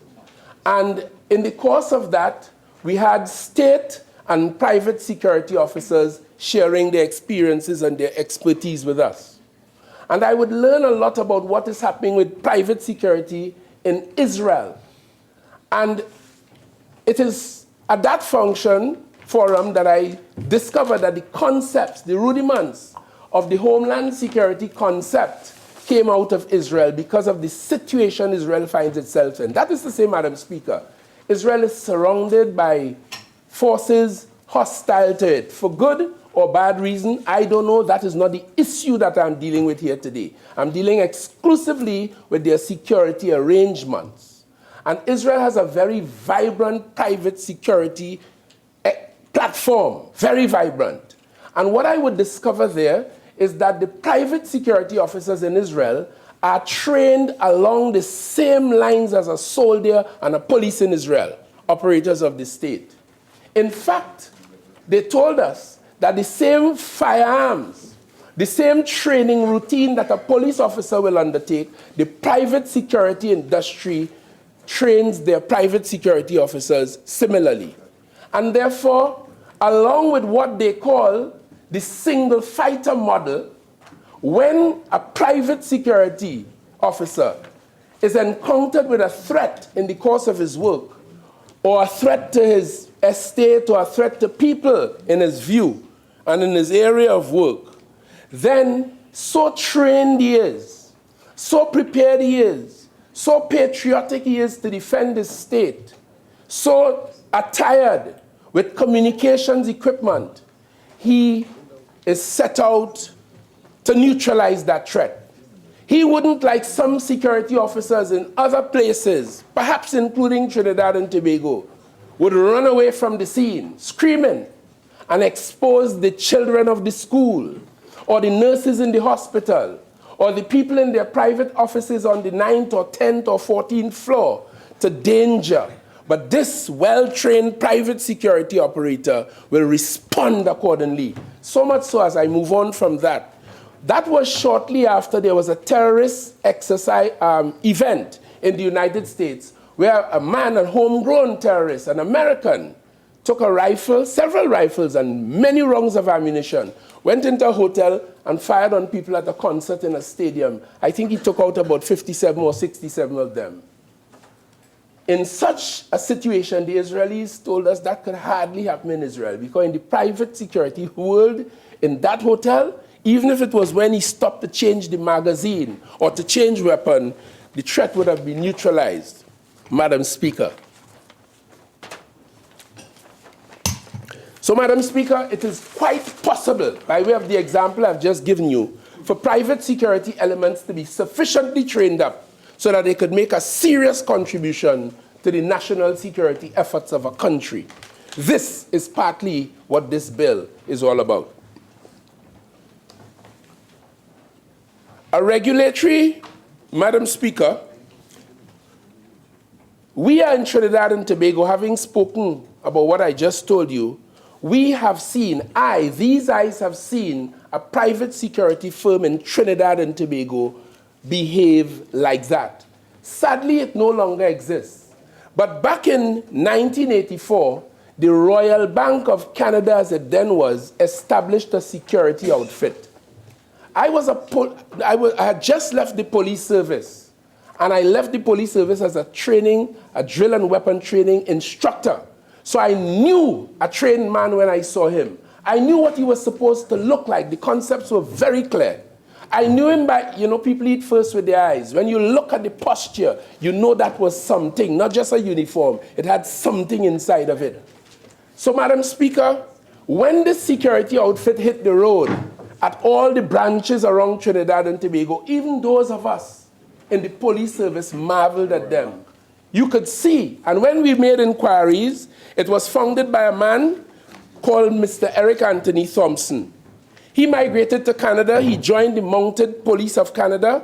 That, that detective code, what is it called? RCMP. RCMP, in Royal Canadian Mounted Police. Yes, top-level investigators. And he served there as an undercover officer, this Trinidadian called Eric Thompson. He was traveling home, I think in 1982, and sat next to certain Mr. Herbert Allen, a Trinidadian, and they had conversation. Out of that conversation, the story is told that the idea of the security firm for the Royal Bank came up. And so it went on. On February the 4th, 1984, the first batch of these estate police officers came out. They studied criminal law, laws of evidence, police duties, arrest, search and seizure, industrial security, arms and ammunition, first aid, self-defense, drill, and physical training and banking security. Following their theoretical training, firearm training was done by an instructor from the Police Training College. On April the 2nd, 1984, the officers were stationed at the various branches, and that is what we saw. During the coup in 1990, I am told, I wasn't here, I was in England, but I was told that during the coup in 1990, these officers volunteered service to this country. They went to police stations. And so respected and worthwhile they were allowed to do certain duties and allow the regular police to do other duties outside. That is commendable, even as a matter of history. And as I look at the training they undergo and tell you this, Madam Speaker, this is very similar to the training that we offered to recruits in the Police Training College. No wonder why they were as astute as they were.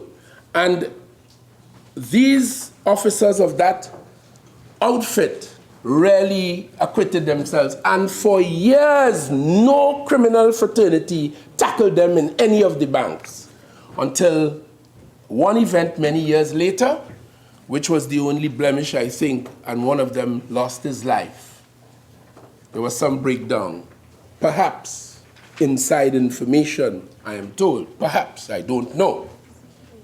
Madam Speaker, this is the standard that we can aim to for our private security forces in Trinidad. And this legislation is designed to bring about just that. This legislation provides for measures in the following key aspects. One, the creation of an appeal tribunal and council, which would hear appeals from decisions made by the private security authority, which will govern the industry. So if there are any issues or there's grievances or disputes coming out of decisions made from the authority, an appeals tribunal or council is established to hear appeals under this law. It provides for the establishment of a licensing regime which will serve to authorize the operations of various private security firms within the industry and, very importantly, to monitor them and to ensure that they are keeping these standards and operating in accordance with them and the law. It also provides for certification of individuals within the industry according to a tiered system. This structure would recognize the varying skill levels of security work as set out in Part 8 of the bill. The situation as it currently exists now alloallows anyone from a CARICOM country to set up a security firm under the free movement of services provisions guaranteed by the CARICOM arrangements. In the present state of industry self-regulation, such a situation opens individuals in this country to various forms of exploitation.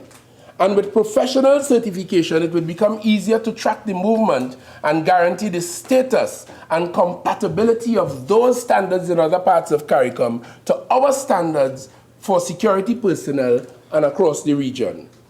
This law will provide for the establishment of certification agencies which would operate in tandem with determined licensing criteria as set out. Establishment of a standard of training, well, I've alluded to that before, where the same standard would be used at varying accredited universities and or tertiary education institutions so as to ensure that each individual security officer is not only properly certified, but also properly trained and would therefore have both the requisite knowledge and skill to be in a position to effectively protect persons and property. And Madam Speaker, recently I attended a symposium led by CARICOM Impacts, an organization dealing with security on behalf and within CARICOM. And I was more than pleased because there was a representative of the CSEC, the Caribbean Examinations Council, present. And he informed the gathering that they are designing... CXC, I'm so sorry. They are designing, a CXC course for examination, of course, along the lines of private security. And in their view, wisely and properly so, opening up the scope for students, even at that level, for those who might be inclined to pursue that kind of way of life or career. So I thought that was very refreshing coming out of CARICOM, and I'm looking forward to it, because this can broaden opportunities for our young people, of course, they being very close to the heart of the government of the Republic of Trinidad and Tobago. Establishment of a standard of training, Madam Speaker, is critical, therefore. Conferring powers upon the authority, similar to that of the Commissioner of Police, with regard to command and superintendence of the regulatory body over the entire private security industry. Establishment of sanctions for breaches of the law, breaches of the rules. Establishment of a mandatory pension and health care schemes for persons employed within the industry as essential conditions for obtaining a license to operate, together with maternity leave and part-time work schemes for working mothers and women in general. This, Madam Speaker, would greatly ease the level of pressure placed on women who join the industry mostly because they choose or have little other options. Madam Speaker, this is critical, as many more women have come into the industry, as the statistics show, and have taken up positions therein. It would be a great benefit to all of us as a society if they were respected in the industry, treated fairly, and motivated so that they would not be afflicted or take away from their womanhood and their motherhood. I have sat in my constituency office on a weekly basis, like all of my colleagues in this house. And young people, including young women, come to the office and they are asking for some assistance in finding employment. And I have become aware in some areas where employment opportunities would exist or exist in the security field. And in 8 out of 10 cases, these young women, some who have, of course, are mothers with children, obviously, they are unable to take up those jobs because of the responsibility of taking care of children, particularly when they are single mothers. I recall, first of all, when I returned to Trinidad in 1994, because when I left here in 87, I didn't see too many females around the place doing security work. But when I returned to Trinidad in 1994, I went to a drugstore in Pitibou, and I saw a lady in there with a firearm, and it struck me. It worried me too at that time. Today, I don't feel that worry because you see them all over taking their place. and they do a great job. Even in the state security apparatus, they have done very well in the police, in the Coast Guard, in the Army. They are pilots. They do everything in armies and police organizations and prison services all over the world. They are doing particularly well. But at that time, it startled me. So, Madam Speaker, I'm simply saying, if we would find the formula through this and these measures and the regulations to look after the circumstances of women in a particular kind of way, we'll be able to have the benefit of their service in the industry, and it will not affect their lives as women. And I think this is commendable, Madam Speaker. I think worthwhile, and that is what we are also wanting to achieve. Madam Speaker, the question of regulation of minimum pay levels, because there have been issues about underpayment and exploitation in the industry, particularly when persons who are not citizens of Trinidad and Tobago get into the picture, perhaps some of them even here illegally. And this is why the registration process that is now being undertaken through my friend, the Minister of National Security, the Ministry of National Security, on the good, sound policy of the government of Trinidad and Tobago is so opposite, Madam Speaker. Because we have a situation where there are many persons who are not so able and authorized to work, not even authorized to be here. They are in this industry, and that yields all kinds of problems. So, including issues of pay and so on. So in the registration process we are doing now, you would notice that we insist that as a condition for it all, they must enjoy the full protection of the laws of Trinidad and Tobago, in particular the labor laws. They must not be exploited. So this is very critical. And Madam Speaker, formulation of a procedure for public complaints. As I indicated earlier, the end user, that person who hires the security firm to look after their business or their home when they're leaving for vacation for 3 weeks, that person places a lot of trust in that security firm and those officers. And sometimes things do not always go the way they should in this life. And we are establishing under this law a facility for the end user in those circumstances to be able to lodge complaints to the authority. And if they are dissatisfied, complaints could be made to the appeal tribunal, all with a view of ensuring that those who operate within the sector confine themselves to the law and act as state officers do, as state officers should, as state officers must, in the best public interest.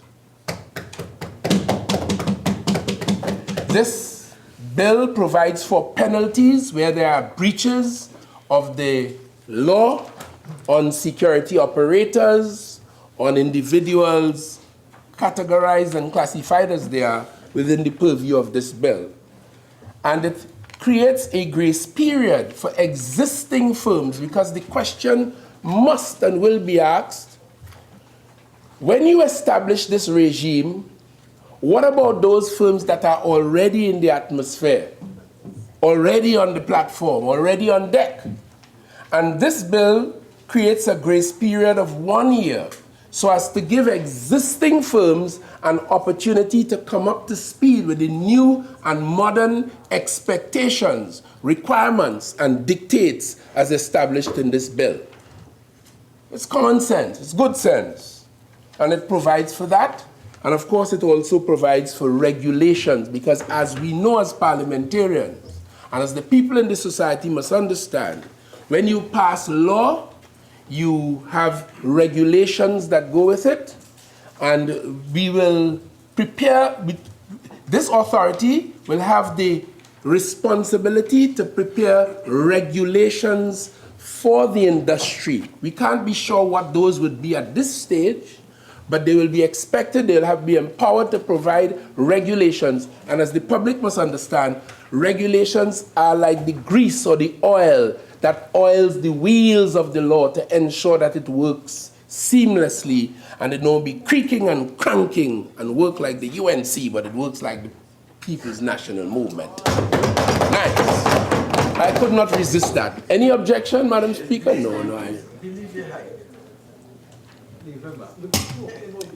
Madam Speaker, so these and more are what these measures are all about. As I indicated at the top of my discourse, all with a view of bringing the private security operators, greater in number than the state, up to a certain standard and level, bringing a bridge between the state and the private sector, because with 50,000, just by way of example, you have 100,000 more eyes, 100,000 more legs, 100,000 more hands, and 50,000 more heads in order to deal with the issues facing Trinidad and Tobago, of which we are all a part. Even private security firms have suffered loss at the hands of criminals. They've had issues where people break into their headquarters and steal firearms. We have had issues where private security officers break the law, use firearms improperly. We've had it all. And this bill is designed to bring relief in those ways. And it does require the support of my friends on the other side. And from the look on their faces, I have a suspicion we will have it. Madam Speaker, I am pleased to advise that in the formulation of this bill, the government looked at our regional and international counterparts. In fact, Madam Speaker, when I took the responsibility along with my colleagues in the cabinet to develop this legislation for presentation and consideration here today, we looked at the United Kingdom and we saw they had an authority, an agency which regulates their private industry. We invited their director to come to Trinidad. He came, he had a 2-day symposium with stakeholders in the industry and with those of us in the ministry and other interested persons, and he explained the way the law works in England and what they do. We had the full benefit of that. Going forward, as we began refining our draft, in fact, we met a draft, if I'm not mistaken. Yeah, there was a crude draft. Because I told you, this has been around for a while. Nobody must take any claim. For 28 years it languished. Today we are bringing it to fruition. It has right people bringing it today. I don't want to hear that. So Madam Speaker, we consulted with them, and through the finalization of this for presentation here, we worked very closely with the agency in the UK. But we didn't stop there. We looked at the laws of other countries. We internationalized our scope, our perspective, to bring international best practice to bear. And of course, we looked at Jamaica, right here in the region, that since I think recently, I think since 1992, they established a private security industry. Agency along the lines that we are proposing now. So, Madam Speaker, we participated, as I think I alluded to earlier, in the multi-stakeholder workshop on enhancing the regulation, oversight, and governance of the private security industry in the Caribbean region, which was held between February the 4th and 5th, 2019, right here in Port of Spain, which was hosted by the CARICOM Implementation Agency for Crime and Security, which is IMPACTS. In addition, we are liaising with the Geneva Center for the Democratic Control of the Armed Forces, so-called DCAF, which is a body that assists partner states in developing laws, institutions, policies, and practices to improve the governance of their security sector, private security sector, through inclusive and participatory reforms based on international norms and good practices. That agency, DCAF, the Democratic Control of Armed Forces, they established in 2008 a so-called Montreal document. And this is as a result of a joint initiative by Switzerland and the International Committee of the Red Cross. It is now supported by 55 states, including many in Latin America and the Americas region, and 3 international organizations, the European Union, NATO, and the Organization for Security and Cooperation of Europe. This includes 6 states, as I said, in the Americas region: Canada, Chile, Costa Rica, Ecuador, Uruguay, and the United States of America. And by liaising with them, we have been assured of the benefit of their advice and their expertise to bring international perspectives and best practice to this. So when we are through with this, Madam Speaker, it should really be the holistic resolution to all the problems we have and those that we foresee in respect of the private security industry, Madam Speaker. So, Madam Speaker, in closing, I would like to underscore, yes, that this bill is intended to ensure the safety and security of the people of Trinidad and Tobago. And given that it is the primary duty of every state to place security as one of its highest priorities, this bill is, among many other things we are doing, focused on that. The rise of insecurity has led to more and more people turning to private security industry to ensure their personal safety, that of their families and their property. And it is for this reason, because it's the first time the House is considering this, and there are some issues, Madam Speaker, that I propose to take this bill. I propose that this bill be taken to a joint select committee of the Parliament in order to ensure that it has received from all my colleagues in this House a wholesome and a fulsome scrutiny and review in the privacy and in the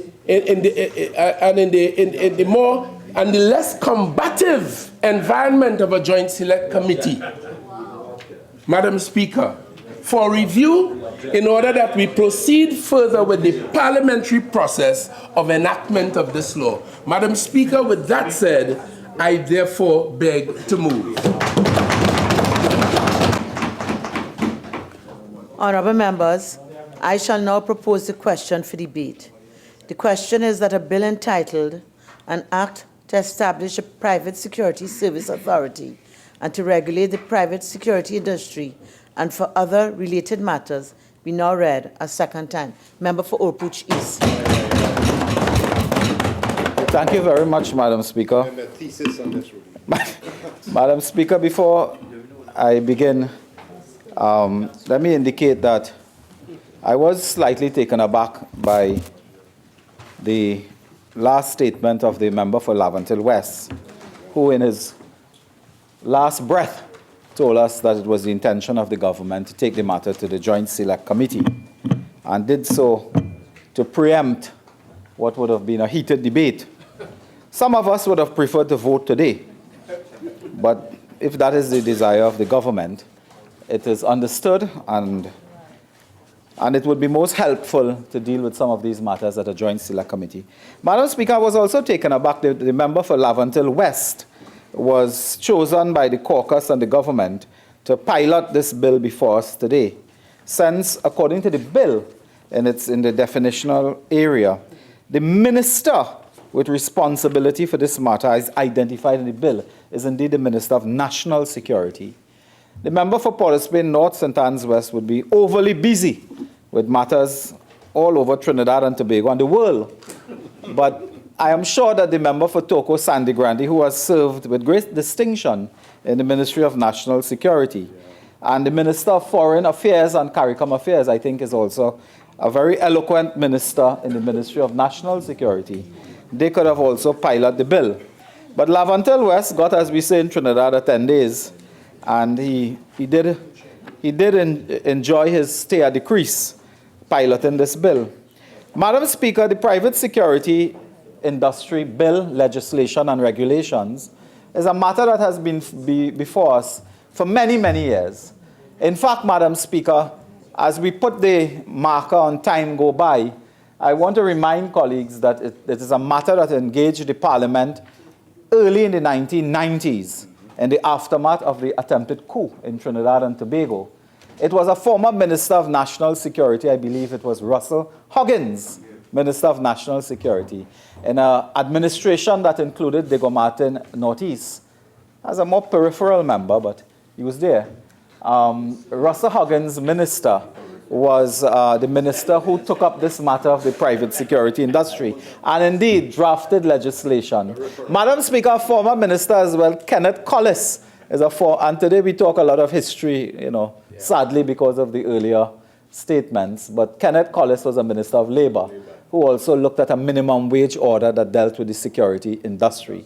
It was left to a UNC administration under both Basdeo Pandey and the very distinguished member for Siparia, who actually brought the most help to the workers in this sector by the introduction of a minimum wage.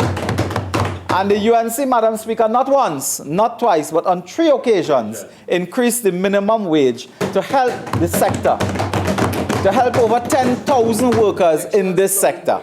So, Madam Speaker, the member for Laventille West, I knew if he had time, he would have heaped praise on the Basdeo Pandey administration and the administration of Kamla Prasad Bisesa, the person we know him to be. He would have no difficulty praising the UNC for its good work in lifting the plight of workers in this sector. Madam Speaker, I want quickly to point to a publication. It was a publication, Madam Speaker, of 1998, a very hefty presentation here, Madam Speaker, a book, all 376 pages, and an important chapter that dealt with labor relations in the private security industry.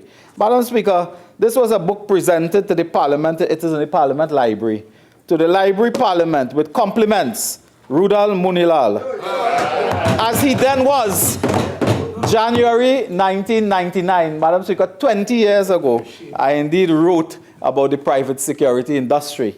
And I will quote some, Madam Speaker, my modesty will prevent me from extensive quotations from my own book. But Madam Speaker, it was one of my several articles I wrote on the private security industry. Myself and a colleague from Zimbabwe, Nangati, who also wrote on labor relations in the private security industry. Because, Madam Speaker, this is an industry that traces its origin to colonial days, when you had the establishment of the estate constabulary that came out of colonial production, whether it was in the oil industry, sugar industry.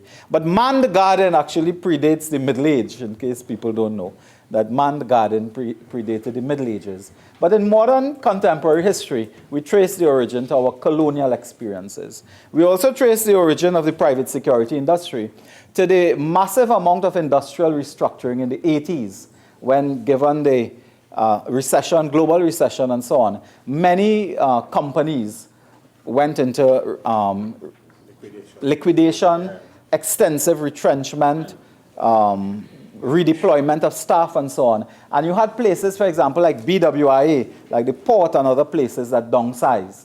Many workers who were in the estate police went off on their own and created security companies.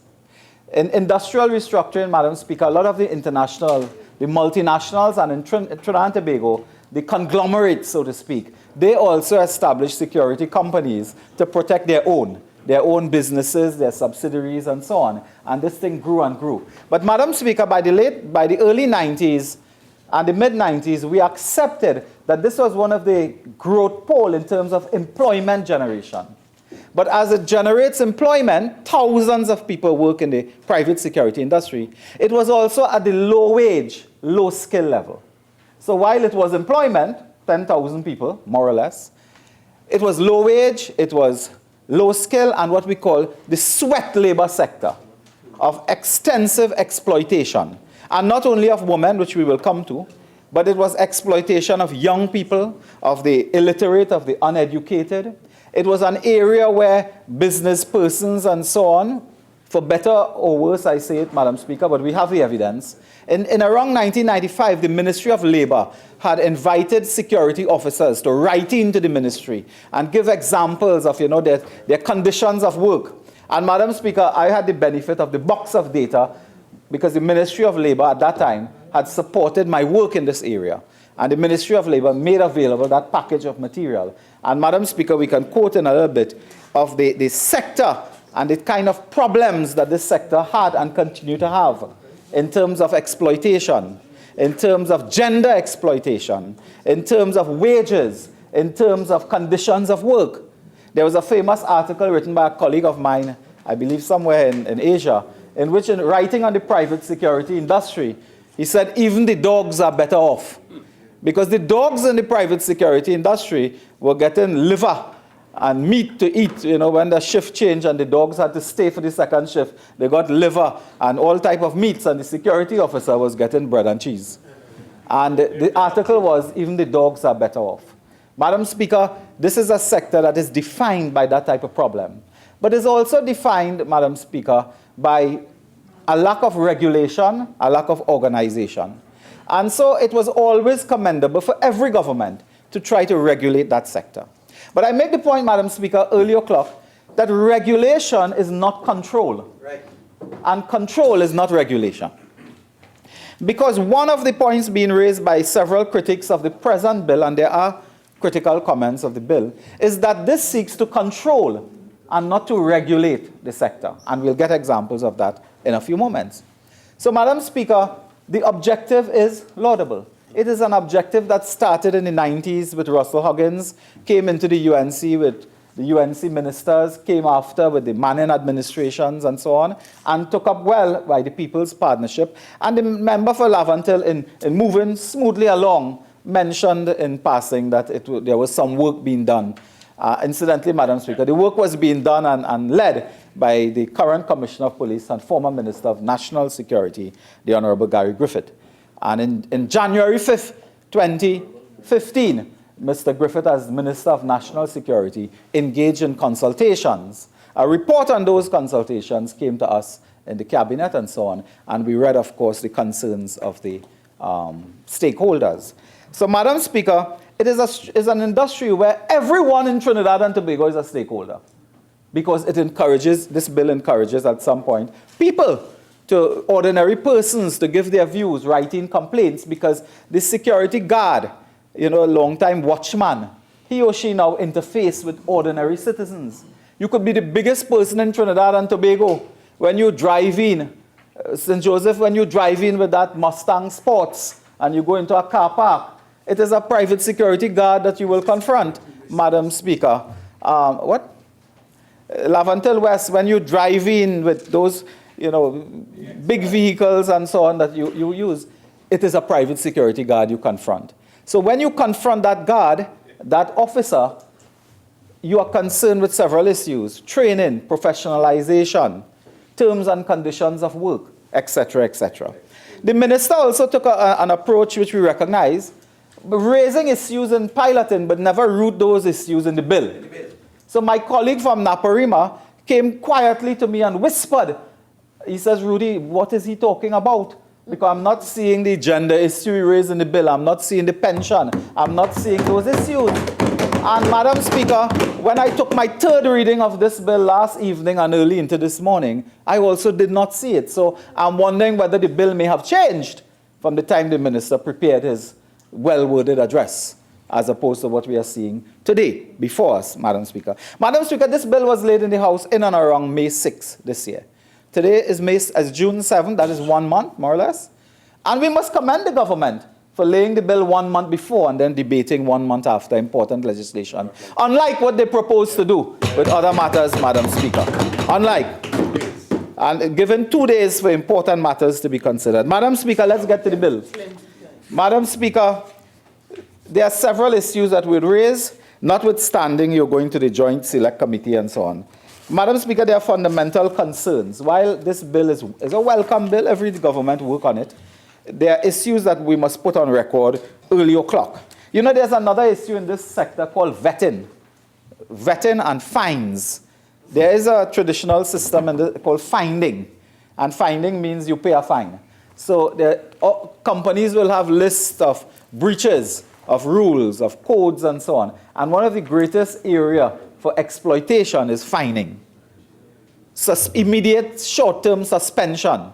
You see, Madam Speaker, this came from colonial days, and it is in the security sector, which, as much as we talk, may not have the cultural development in tune with modern principles of management, transparency, accountability, scrutiny. It is still the boss man comes down on the ground floor, look at you with a bull face, and asks you, why your shoes not shining?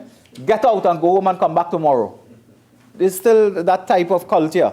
It is that labor management relations of master and servant, slavery, indentureship that finds itself in this area. Madam Speaker, the government proposes a bill here before us that would seek to deal with some of the issues, but not all. And I want to flag early, as I said, the issue of vetting, the issue of finding. A major issue in this area too, Madam Speaker, because of the nature. Companies and private security could be a one-man operation. It could be a small company of 3 to 10 workers. It could be a medium-sized scale organization of 20 workers to 200. And it could be large scale of 3,500 people in a private security company, as we do have in Trinidad and Tobago now. So the scale changes. It is a complex area. You have sole, you have medium, small, large, and so on. But Madam Speaker, you have some commonalities in terms of issues of vetting, problems with finding, exploitation, control, regulation. Madam Speaker, the sector has other peculiarities which regulation should and ought to address. But what is the government approach? There's a fundamental issue I raise in this to begin with.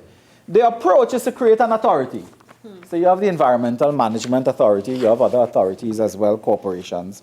But they seek to establish an authority for overriding control, regulation and control of the sector. Madam Speaker, I just go quickly to part 2, 6, 7 items there, And I have had the benefit of reading critical comments by members of the stakeholder community. And if you are going to regulate a sector that is, strictly speaking, not a government sector, it is private sector. This is not government workers. You are not regulating, persons in the army, the Coast Guard, the police. It's a private sector area. People establish private security companies to make private profits. Nobody established a private security company because they love you. They want to protect the country. They want to solve crime. All those things, they will come in. But they want to make profit. And it is a profit-driven area, Madam Speaker, of the private sector. Because the minister touched, and there's need for greater clarification. One person had asked me, this is not repealing and replacing the Supplemental Police Act. This is another piece of legislation to deal with the private sector. The Supplemental Police Act, with its challenges, will deal with state estate constables. And we are clear on that now? So this will complement that. So, Madam Speaker, the question will arise, why should the chairman and deputy chairman of this authority be attorneys at law in the first place? What is it with having a chairman and a deputy chairman of a private sector area appointed by the Judicial and Legal Services Commission? Where did that come from? And why should they necessarily be lawyers? The Environmental Management Authority, which deals with a lot of law, global environmental law and so on, a professor could head that, an engineer, a businessman, Madam Speaker. But this requires 2 lawyers for chairman and deputy chairman. Why should that be so in the first place? When you look at the composition of the authority, the commissioner or a representative of a certain rank, that's fine. You could understand that. A representative of the ministry with responsibility for labor. But Madam Speaker, immediately, given my 20 years in this industry, why do we not have representatives from the trade union sector, the workers sector, sitting on an area that is known for exploitation of labor? The Ministry of Labor is an arm of the government, but the trade union movement should find themselves here. Because in the next breath, they say a representative from the business sector, but not associated with the private security industry. That has problems too, because so you want a business person who don't know nothing about the private security industry. Not associated, fine. But they must have some knowledge of the sector or some interest. Otherwise, why are we putting them there in the first place? But I understand the issue of conflict of interest is being dealt with later. Madam Speaker, so I'm calling immediately that it's not the Ministry of Labor or the Ministry of Labor alone that should find a place on this authority, assuming you keep the authority. Well, we haven't considered that. But someone from the trade union sector that understands labor relations, exploitation issues there. And Madam Speaker, 4 other persons suitably qualified, whatever suitably qualified mean, we take that knowledge in the private security thing. So you have 9 persons on a board that is appointed, Madam Speaker, by the President, and President means cabinet. So the cabinet is appointing a board to oversee, Madam Speaker, a major profit-making sector of the private sector. And Madam Speaker, we believe that they should have the composition should reflect the nominees of the business community, of the labor sector, Madam Speaker, certainly the Commissioner of Police, and persons with some familiarity with the sector, Madam Speaker. Because, Madam Speaker, this is the cabinet, when you use the President here, not in his or her discretion. This is the cabinet going to appoint. Madam Speaker, they continue normal things of setting up board and so on, Madam Speaker. Those matters you can deal with at a joint select committee. I just want to go on to some of the headline issues. Madam Speaker, the composition of that, it spells out at number 13, functions and powers of the board. It is essentially, Madam Speaker, when you study this, to make provisions to cater for the licensing of officers, the licensing of operators, and what they're calling now proprietary security organizations. So we have now some hybrid terms or some terms found elsewhere that comes into our lexicon, comes into our legislative language. Proprietary private security organization as opposed to the private security operator. You have a close protection officer, that's sounding like a bodyguard, but it's a nice way to say it. Madam Speaker, you have a peace officer, a peace enforcement officer. Now, that's sounding like something, but again, you have a sense of what that might be. And there's a third one, of course, private security and private investigators and so on. But Madam Speaker, these definitions and identifying these people require greater discussion and greater clarity in terms of what really are we, dealing with when we talk about close protection, when we talk about the other one, peace enforcement officer.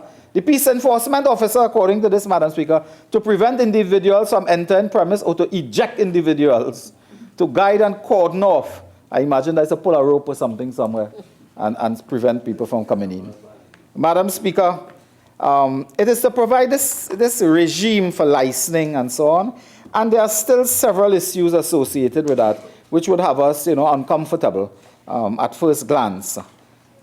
The authority also have an interesting point here, to appoint a committee to hear and determine complaints from the public in relation to private security industry, Madam Speaker, and register all the licensees and the persons and so on.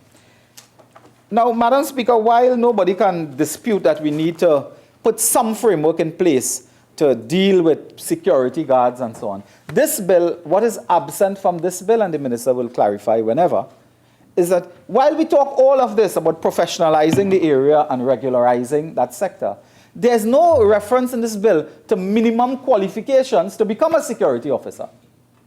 It is 18 years and over and not being convicted of an indictable offense. That's all. So we talk about the professionalization of a sector that deals with technology, that deals with, the latest in, security management policies and so on. But there are no qualifications spelled out here, unlike for police and elsewhere. So should we not be saying that security officers should really have 3 O-level subjects or 4, whatever, some academic training in information technology? Because we have to lift the bar, so to speak. Admission criteria. So an admission criteria, it doesn't speak of this at all. And it said, given the security officer a license. Now that process of licensing is cumbersome, it is bureaucratic, it is unworkable, it is impractical. It is a good idea. It is a good idea. But it cannot work as spelled out here. And in the Joint Select Committee, I'm sure we'll go through that and make it, you can make it workable. But you simply can't take 10,000 people and proclaim one day and say, everybody apply for license, and we have to issue a license to 10,000 people in a few months. I mean, this is a country where people have on the port, 3 months you have a container on the port and you can't clear it for business. You'll get 10,000 people licensed in 3 months, Madam Speaker. And drug testing and doing all these things.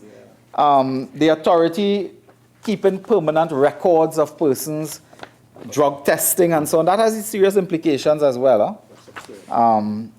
Madam Speaker, this creates a fund, and I don't want to spend too much time on that. Madam Speaker, the issue I want to get to is this creation of a person called the inspector. Madam Speaker, inspector is a term known in policing, is a rank that is well established and known. But you are going to appoint inspectors to essentially go into every place of work, every company, headquarters or office, and say, I am inspector, I want to see your books, I want to see if you are complying with the act. What qualifies you as an inspector, Pritel, Madam Speaker? You have an identification badge, Madam Speaker. You inspect the security officers, but again, you have the powers here, Madam Speaker. But what are the qualifications of an inspector that you call an inspector? Madam Speaker, what are the qualifications? Again, I looked in the bill and I haven't seen it.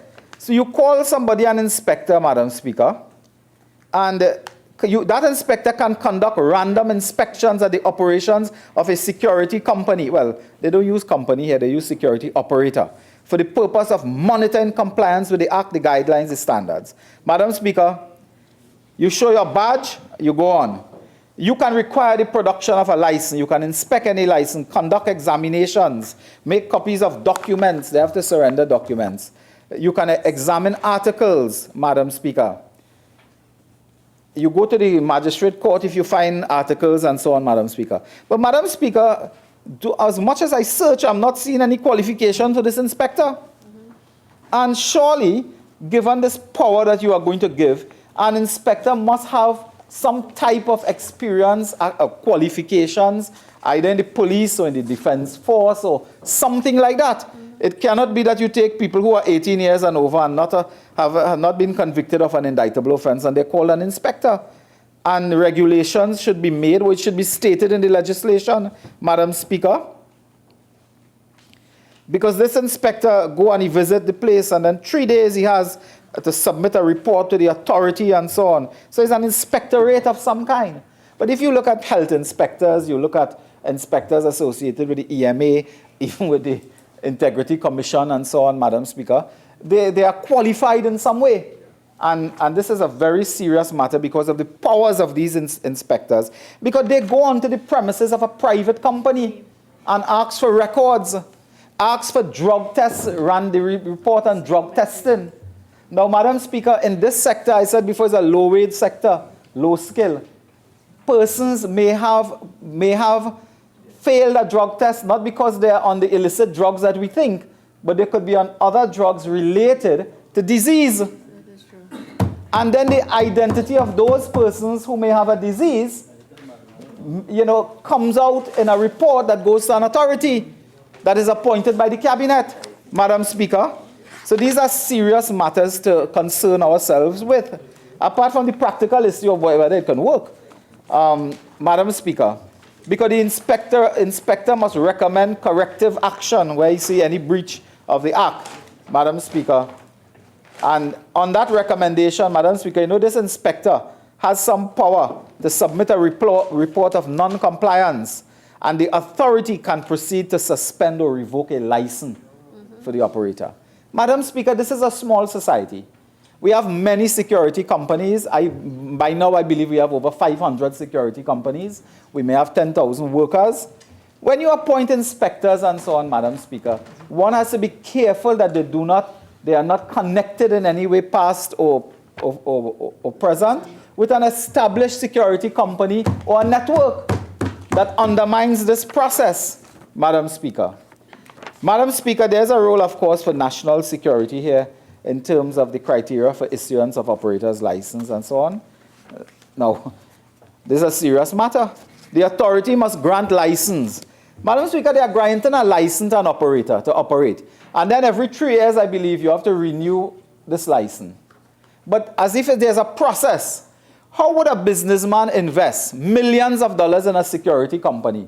And every 3 years, he's at the mercy of an authority whether he will be renewed, whether his license to operate will be renewed after 3 years. That clearly cannot be the intention. So it must be that you mean that every 3 years, you will just be granted almost automatically an extension or another license or renewal, but you cannot be doing that on the basis of anything where persons are then scared. This bill as presently worded is anti-business. Doesn't understand the business of private security company. Madam Speaker, and the member for Laventille West has stumbled on a good point. Every year the lawyers will apply for the Law Association and they will get their 1 year paper. But Madam Speaker, that is a matter of some ritual. Unless there's some matter before the disciplinary committee or you have been charged or arrested or convicted or something. Madam Speaker, that is not a matter where you wait and you cannot proceed. You're going for renewal. It must be an automatic process. In fact, like law, medicine, and so on, it must be some process where you just give them another license for the next 3 years, unless there's some matter before you. Madam Speaker, while that is correct in those professions, those are run-of-the-mill renewals. Madam Speaker, what they contemplate here is some type of assessment, some type of, sanctions. This legislation was reported to me by a leading security manager, as being harsh and oppressive. Madam Speaker. And Madam Speaker, the license, they are putting here that your license expires. Madam Speaker, the member for Digo-Martin Northeast also plays a role in this bill as Minister of Finance, Madam Speaker. And he may contribute at some time if you remain quiet when I'm speaking. Madam Speaker, an operator's license shall be valid for 3 years. It is valid for 3 years. And on 3 years, Madam Speaker, hear this, where companies the holder of this license wishes to apply for it's called a new operator's license. Yeah. It is not a renewal, it is a new operator's license. In September, lawyers go on and apply for a new license. Madam Speaker, it shall apply to the authority.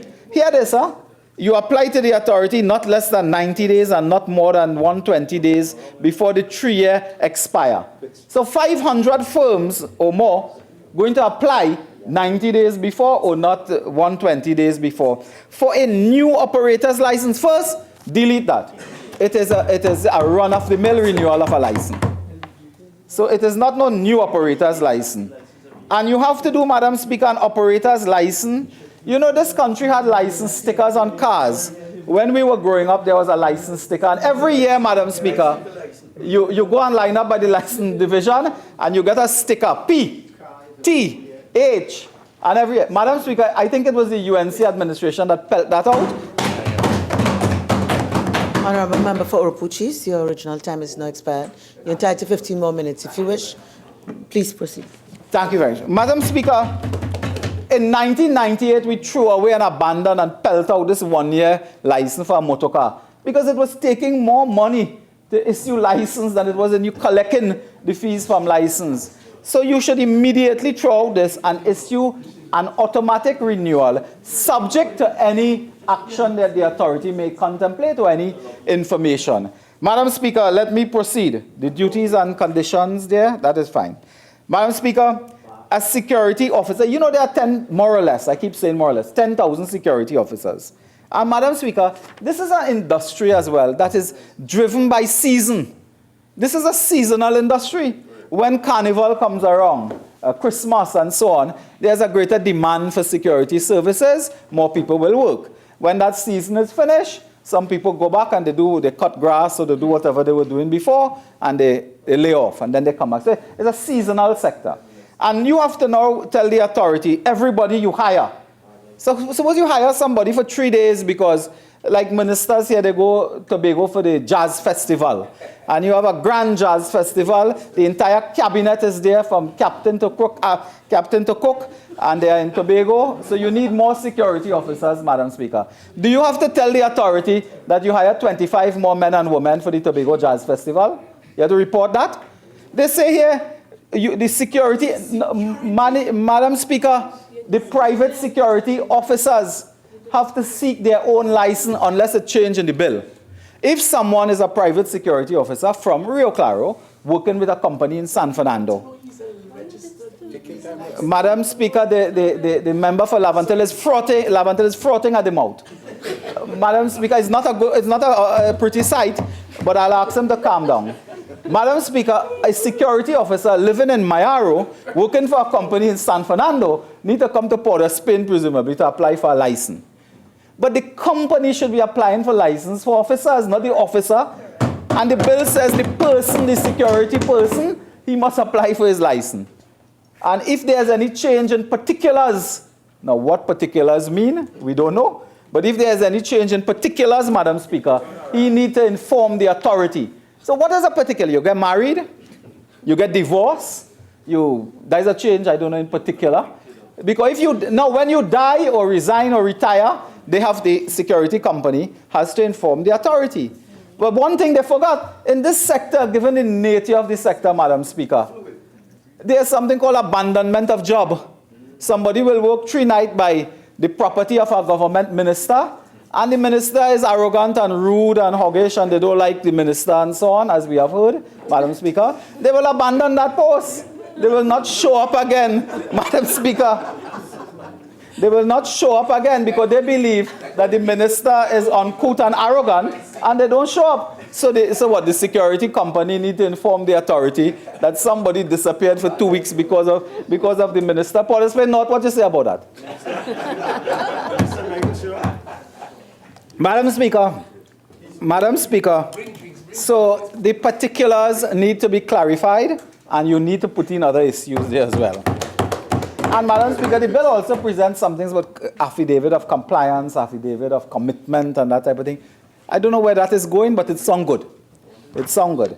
Madam Speaker, as I said before, material change with particulars, you need to inform the authority in writing and so on. Madam Speaker, some of these security guards, with great respect, Madam Speaker, they are not really capable of advanced level writing. And you are inviting them to write the authority in Port of Spain and indicate, in writing change of particulars. Madam Speaker, a security service operator shall on an annual basis conduct a random drug test in respect of security officers and special security officers. Special security officers are people who work, I think, in like IT, technology, electronic monitoring. You'll call them special and so on. But Madam Speaker, surely a company that hires 3,500 workers on an annual basis conduct a random drug test on 3,500 employees? This is madness. This must have been contemplated by someone who was not right in his head. This was contemplated by someone who may have himself or herself should have been the subject to some drug testing, Madam Speaker.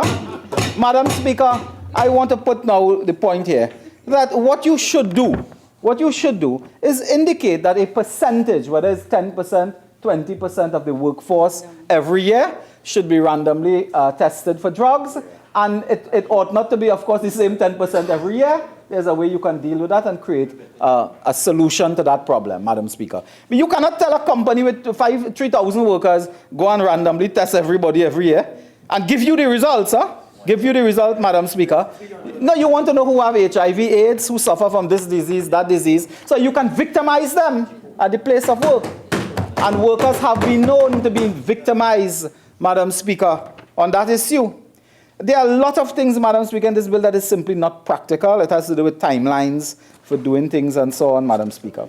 But Madam Speaker, one of the biggest issues here I raise is the qualifications for security officers, but also a requirement in law. Should we not have used this time to put a requirement in law for training?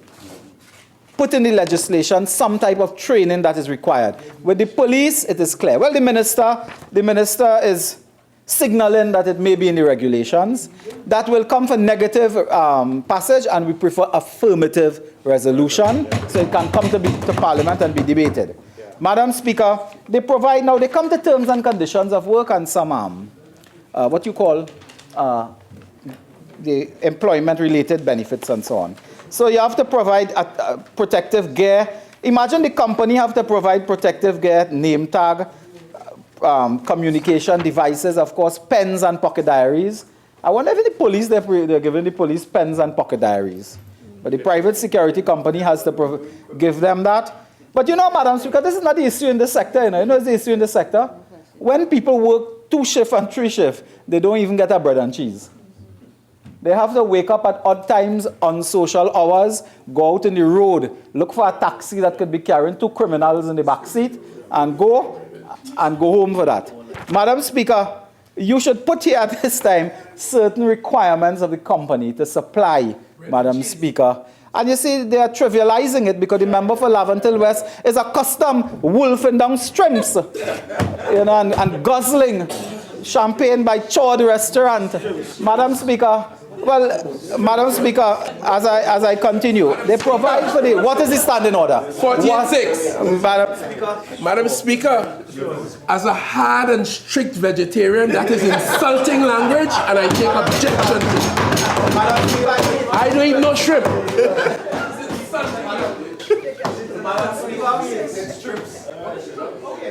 I will withdraw,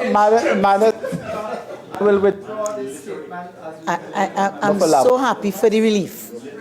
Okay? I'm so happy for the relief. But let's get back to serious business. Yes, please. Because the point we're making is that security officers need good treatment as government ministers do. When they entertain themselves, Madam Speaker, at Shod, if that's the name of the place. Shod? Oh, sorry. Eaton Ikagot, that's the name of it. Madam Speaker, that is what they do. And the workers will suffer. The workers will suffer because the workers will not even get basic commodity, Madam Speaker. And they're working right there protecting them. Madam Speaker, that is the disparity that you have to deal with in this sector. Madam Speaker, so I'm warning the government today that you cannot conduct your life in a way where you enjoy the best, but for the thousands and thousands of security workers, you do not provide that they also should have reasonable conditions of work that allow them, when they work a double, sometimes a triple shift, that they have reasonable allowances. There's no issue here of allowances. There's an next related issue, double time. When police officers work, of course, they get double time, or they get overtime, police officers. Madam Speaker, in this sector, when workers are employed, and for any reason somebody doesn't show up, you cannot abandon your post. You know what happens, Madam Speaker? They stay there for the same wage. Now, you can say, well, it's private enterprise because the employer or the client is not paying overtime. The company will not pay you overtime. But it is something that legislation can address in terms of that condition of work as well. Madam Speaker, NIS is a major issue in this sector as well. Many of the small operators and fly-by-night operators, we call them, Madam Speaker. Madam Speaker, do you know in this sector, people become security managers and they have had matters before the court for misbehavior, for obscene language, for shooting a gun, Madam Speaker, and they become security managers, and state enterprises hire these security companies to guard essential buildings and installation. Madam Speaker, there's an example right now in this country where a state company hired a security firm where persons involved in that firm they have interest to the police for a series of criminal matters and so on, and state companies hire security company with people like this. And then we cry when we hear people escape from the airport and so on. Madam Speaker, within recent times, we have had headlines like these: 34 million cocaine bust, Newsday, 7th May 2018. 2 guards among 5 arrested at Piaco. Madam Speaker, 3 held in cocaine bust, Madam Speaker. Fake security officer robs car of $90,000. Madam Speaker, this is Monday, December 10, 2018. In the Newsday. Fake security. Jamaican makes the easiest escape ever. Madam Speaker, it was raised today.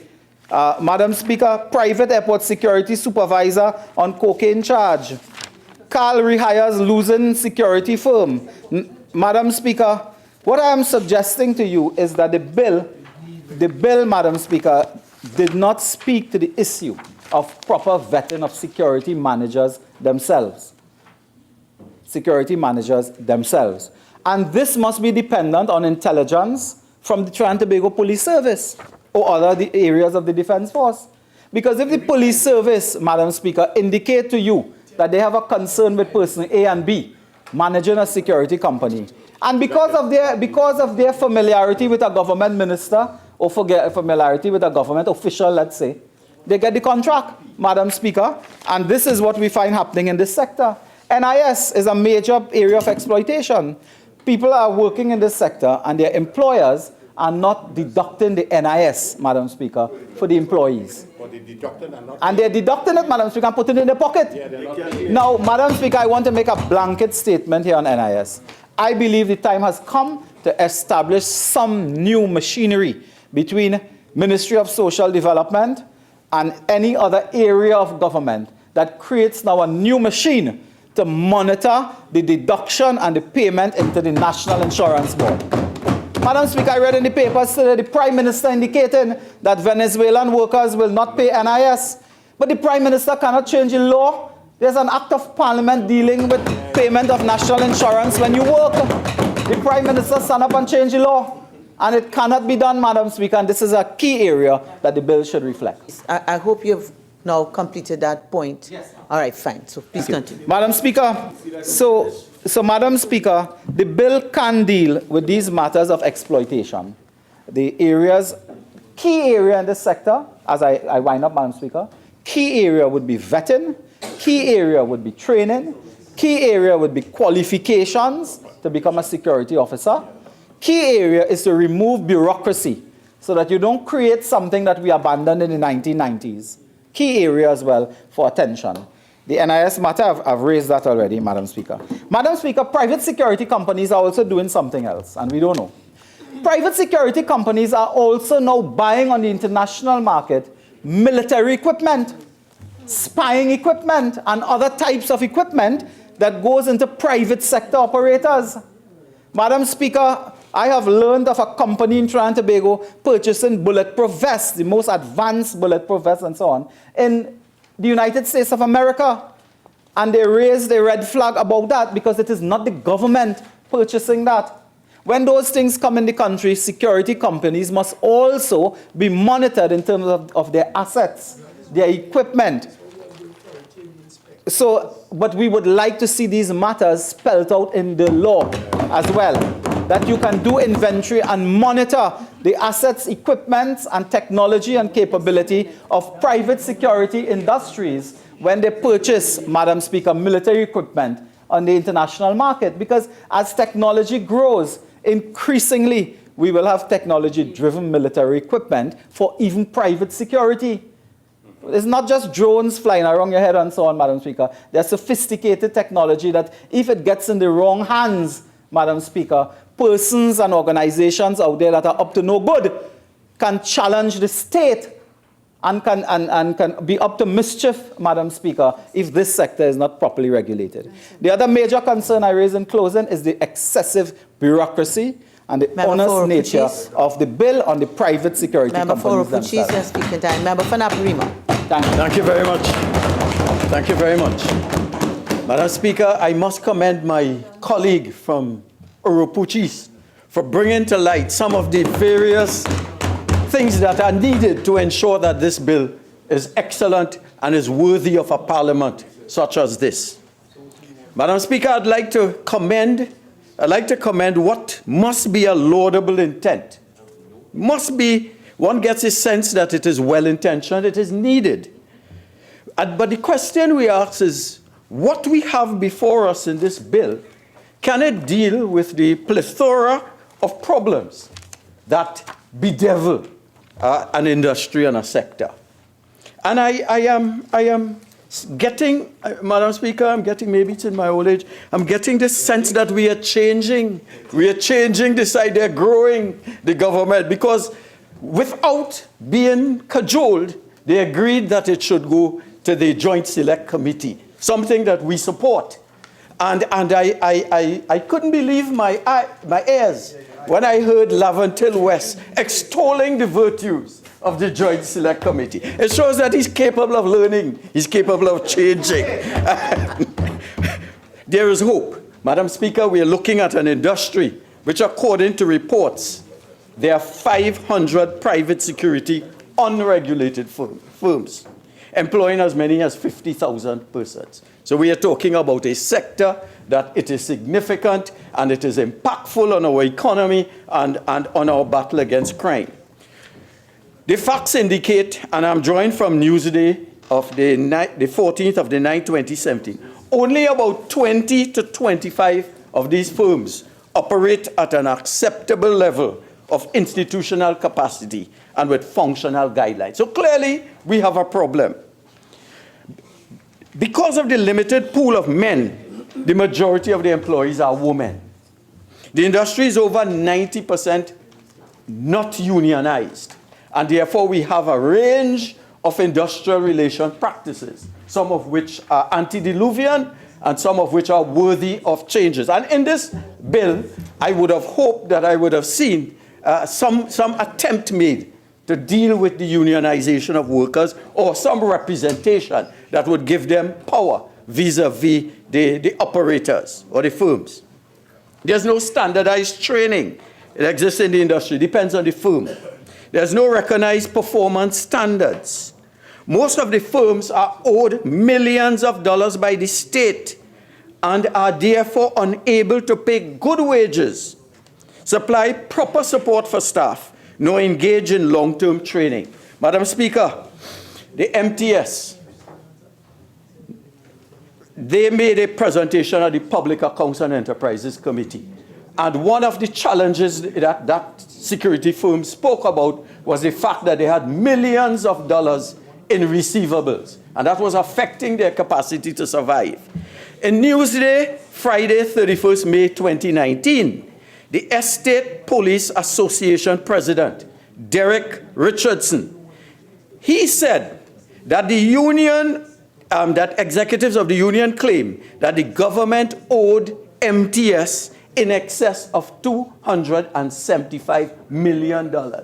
So, Madam Speaker, the government which boasts that the economy has turned around, when we look at their impact and on a sector that is that serves the country well, it is not necessarily as something that is a catalyst to the improvement of the industry.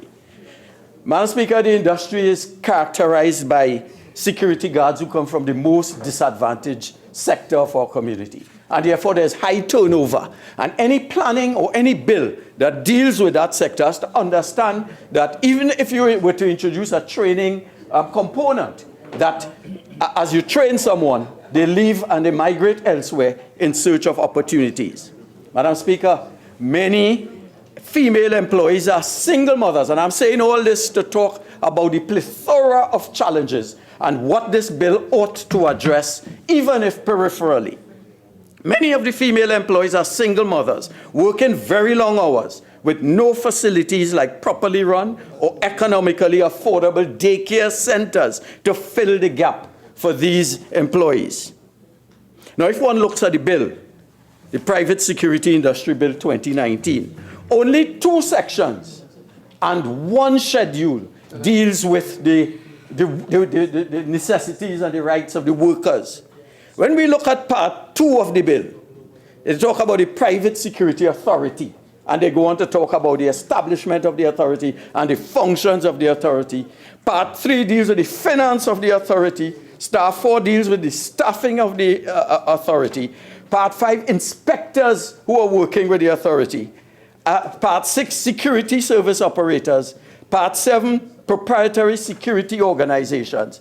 And only when we get to Part 8, we are talking about security officers. And Part 9, special security officers.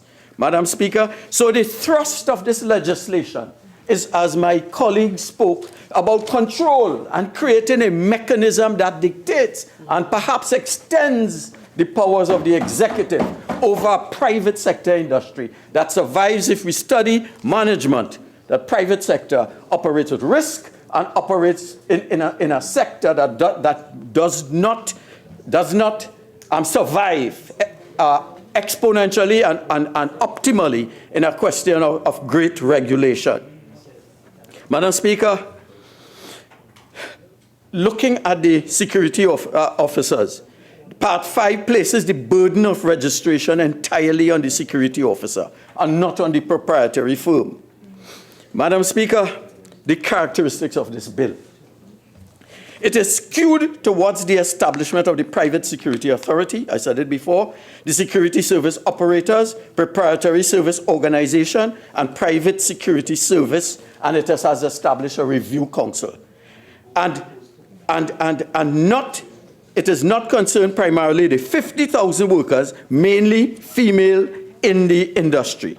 Madam Speaker, I refer to how do the Irish deal with this problem? We deal with it from, as my colleague said, from a mechanism of control. They deal with a mechanism of enlightenment and improvement of the sector. Madam Speaker, I'm reading from the Irish Private Security Services Sector Act of 2004, which seeks to regulate and not control the industry. Their focus is threefold, and this is the difference between that approach and this bill. A, ensuring that security officers are licensed to perform the duties of security. We have that aspect in this bill. B, ensuring a regimen of training for persons seeking to qualify to work within the industry. My colleague spoke about the qualifications for entry. I'm speaking today about the training mechanism. What level of certified... Oh, sorry. Member for Naparima, thank you. Honorable members, it is now 4:30. We shall take the suspension now. We shall resume at 5 p.m.